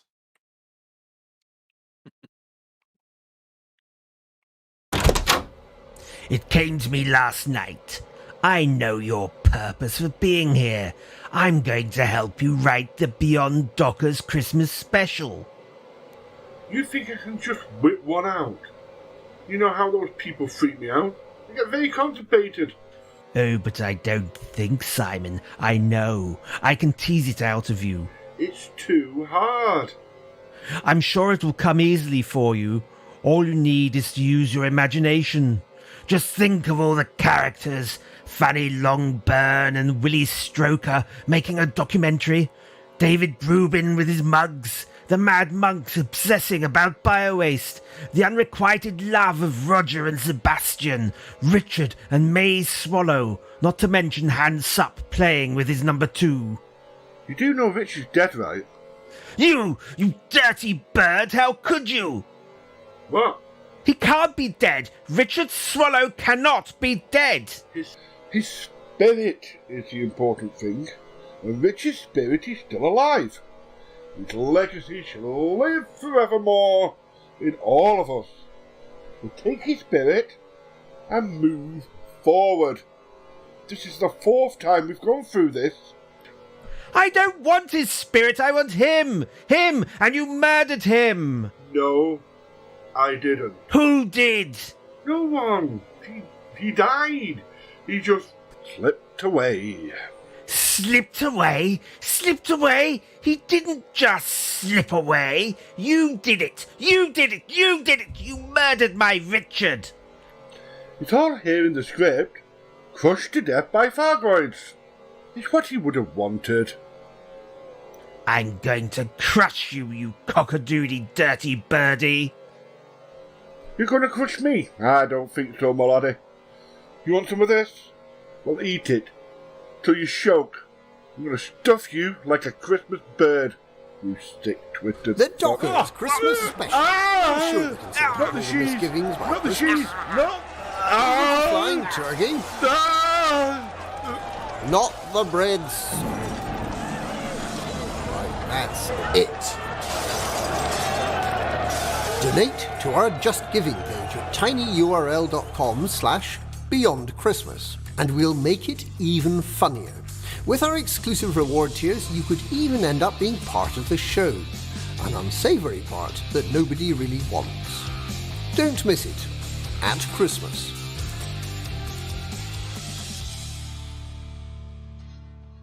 And as you can see from that, before Ben got involved with doing Dockers, he was an absolutely fine, upstanding member of the community.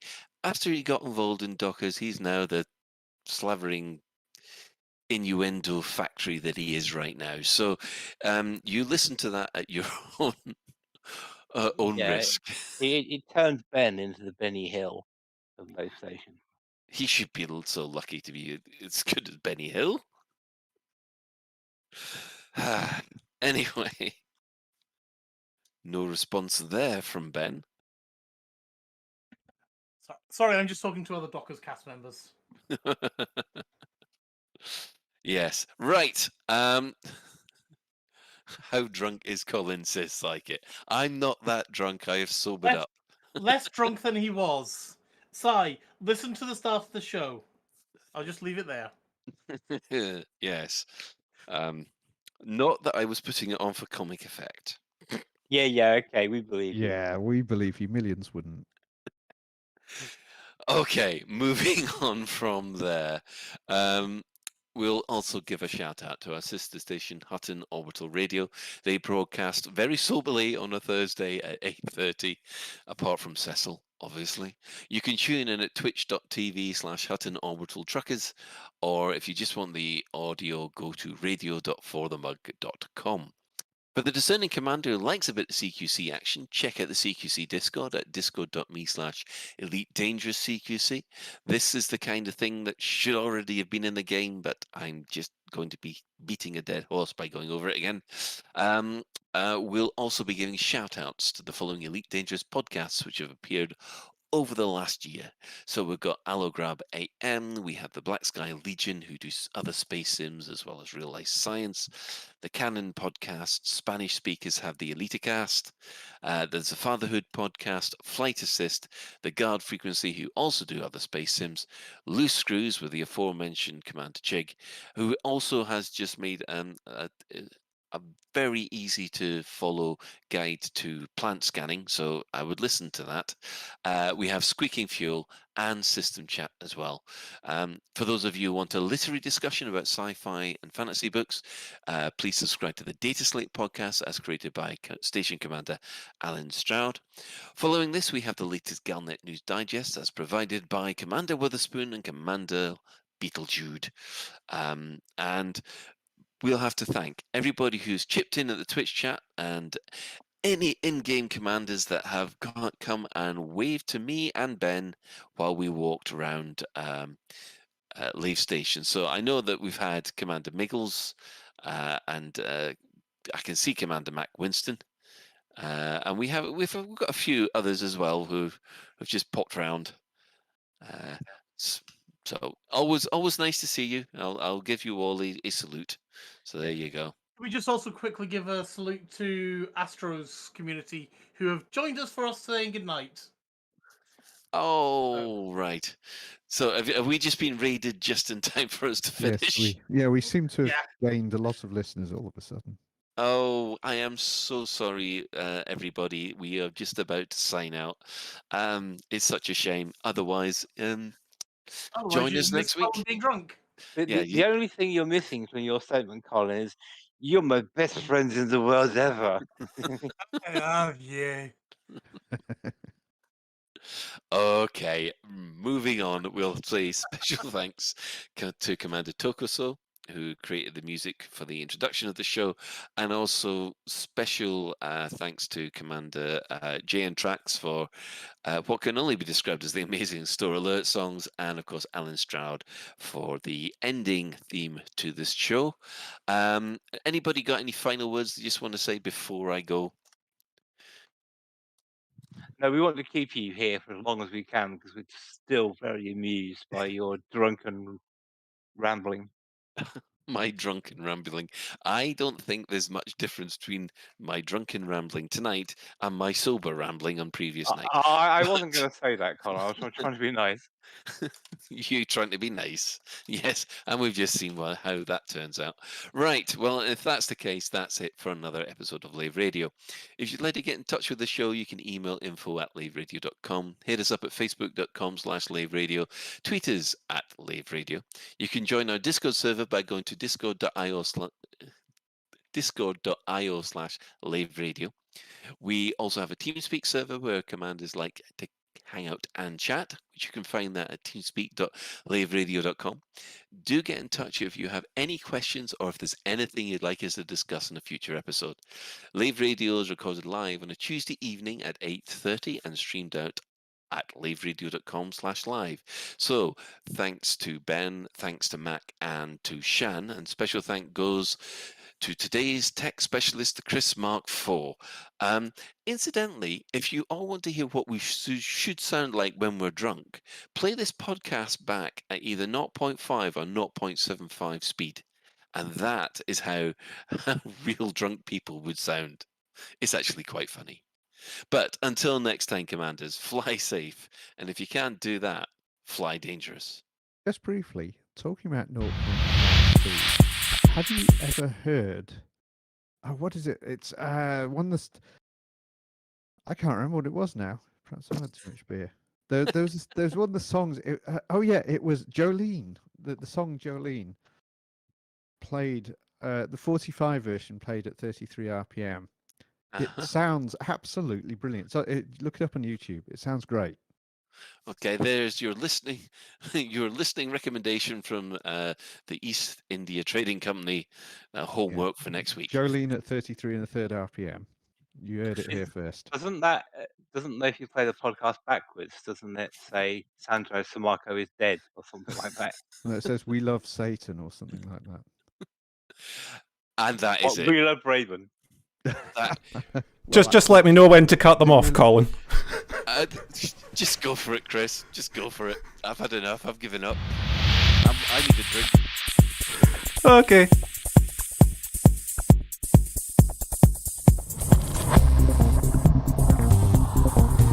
Is your life like this? Sounds like someone having an orange inserted.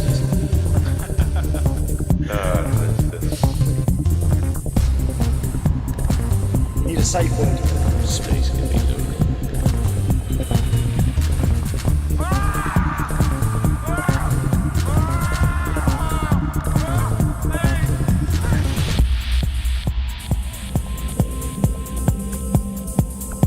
I'm gonna see the galaxy.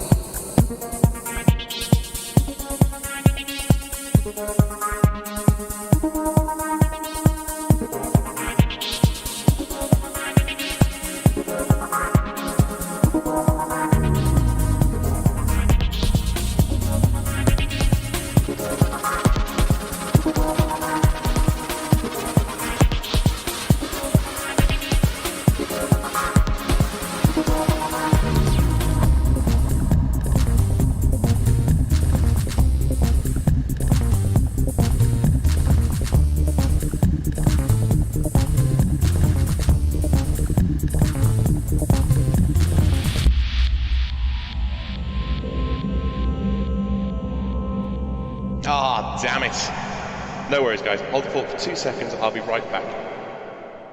Ben, do you have anything to say about low sex? Why not? No, you can bugger off and you can keep on buggering off.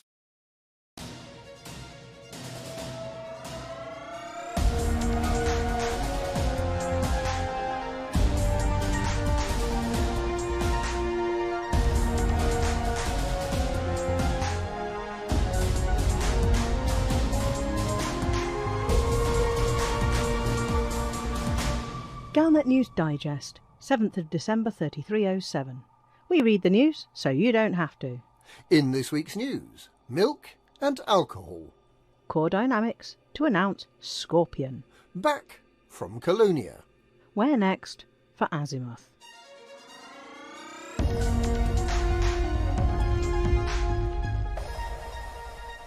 The 5-day-old Hector Modanticus de Val, the youngest member of the de Val dynasty, is said to be delighted with the deliveries of rare wine, liquor, tobacco and invasive Mars grass being made on his behalf, as he lives with his imperial parents and the Emperor in a secret safe house. Many of the de Vals are believed to be in hiding because of the bombings carried out by the NMLA. And with Theta 7 still not captured, they're not coming out quite yet. In fact, the Emperor hasn't been seen in public for more than a year. Despite the defeat of the NMLA in Madrid last week, the Fargod megaship Sacrosanct is still under the control of a small number of NMLA terrorists. The affiliated counter-terrorism unit is hopeful that they will soon be apprehended. The tributes of Chateau de Aegean, HR 7221 Wheat, Indy Bourbon, and Yasso Conde Leaf are the idea of Praetor Leo Magnus, the successor as leader of Nova Parisa to Hector's father Hadrian, the one-time would-be usurper of the imperial throne. The Praetor has asked for all the presents to be delivered to Dyson City in Parisa, and there's still time to take part and make the imperial baby very happy indeed.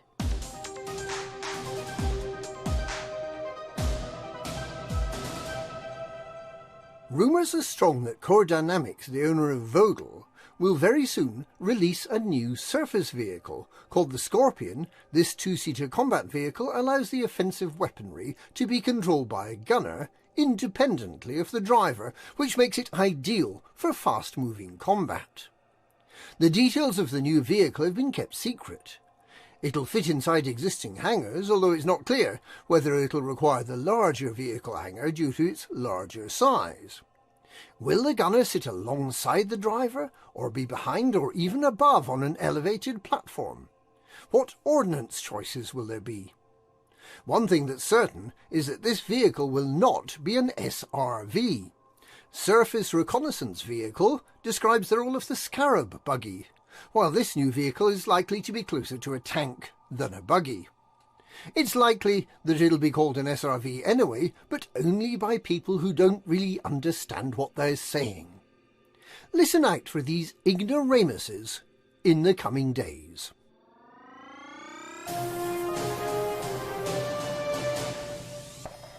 Commander J.J. Goldberg of Cannon, who narrowly failed to break the 1-hour barrier travelling from Sol to Colonia, has earned the excellent consolation prize of returning from Colonia to Sol in just 58 minutes and 15 seconds.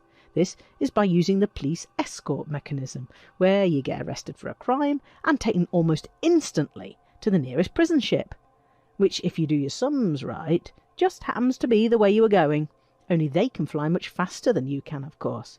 It's the flashing blue lights that makes them fast.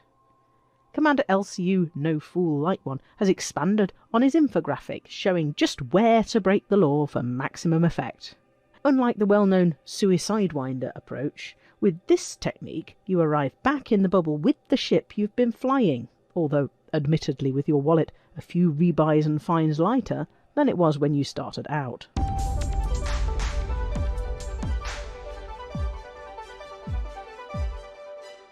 With the Scrivener's Clan Dredger disappearing back into obscurity last week, taking with it rumoured arcane knowledge about the ancient alien race known as the Guardians, have we reached a dead end in the search for new and exciting things we can do with the information uncovered 200 years ago by Azimuth Biochemicals about the ancient war between the Guardians and the Thargoids, and how to harness the technology used by the Guardians?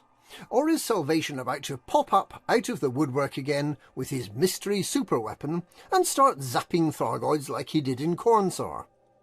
We're less than a month away from the anniversary of the surprise attack on the Coalsack and Witchhead nebulas by Thargoids on the 31st of December 3306. If Salvation starts wielding his mighty weapon again, will that get rid of the Thargoids, or will it incense them, leading to even more systems being taken over? Is there more that we can discover about what Azimuth was up to, and whether it's still active today?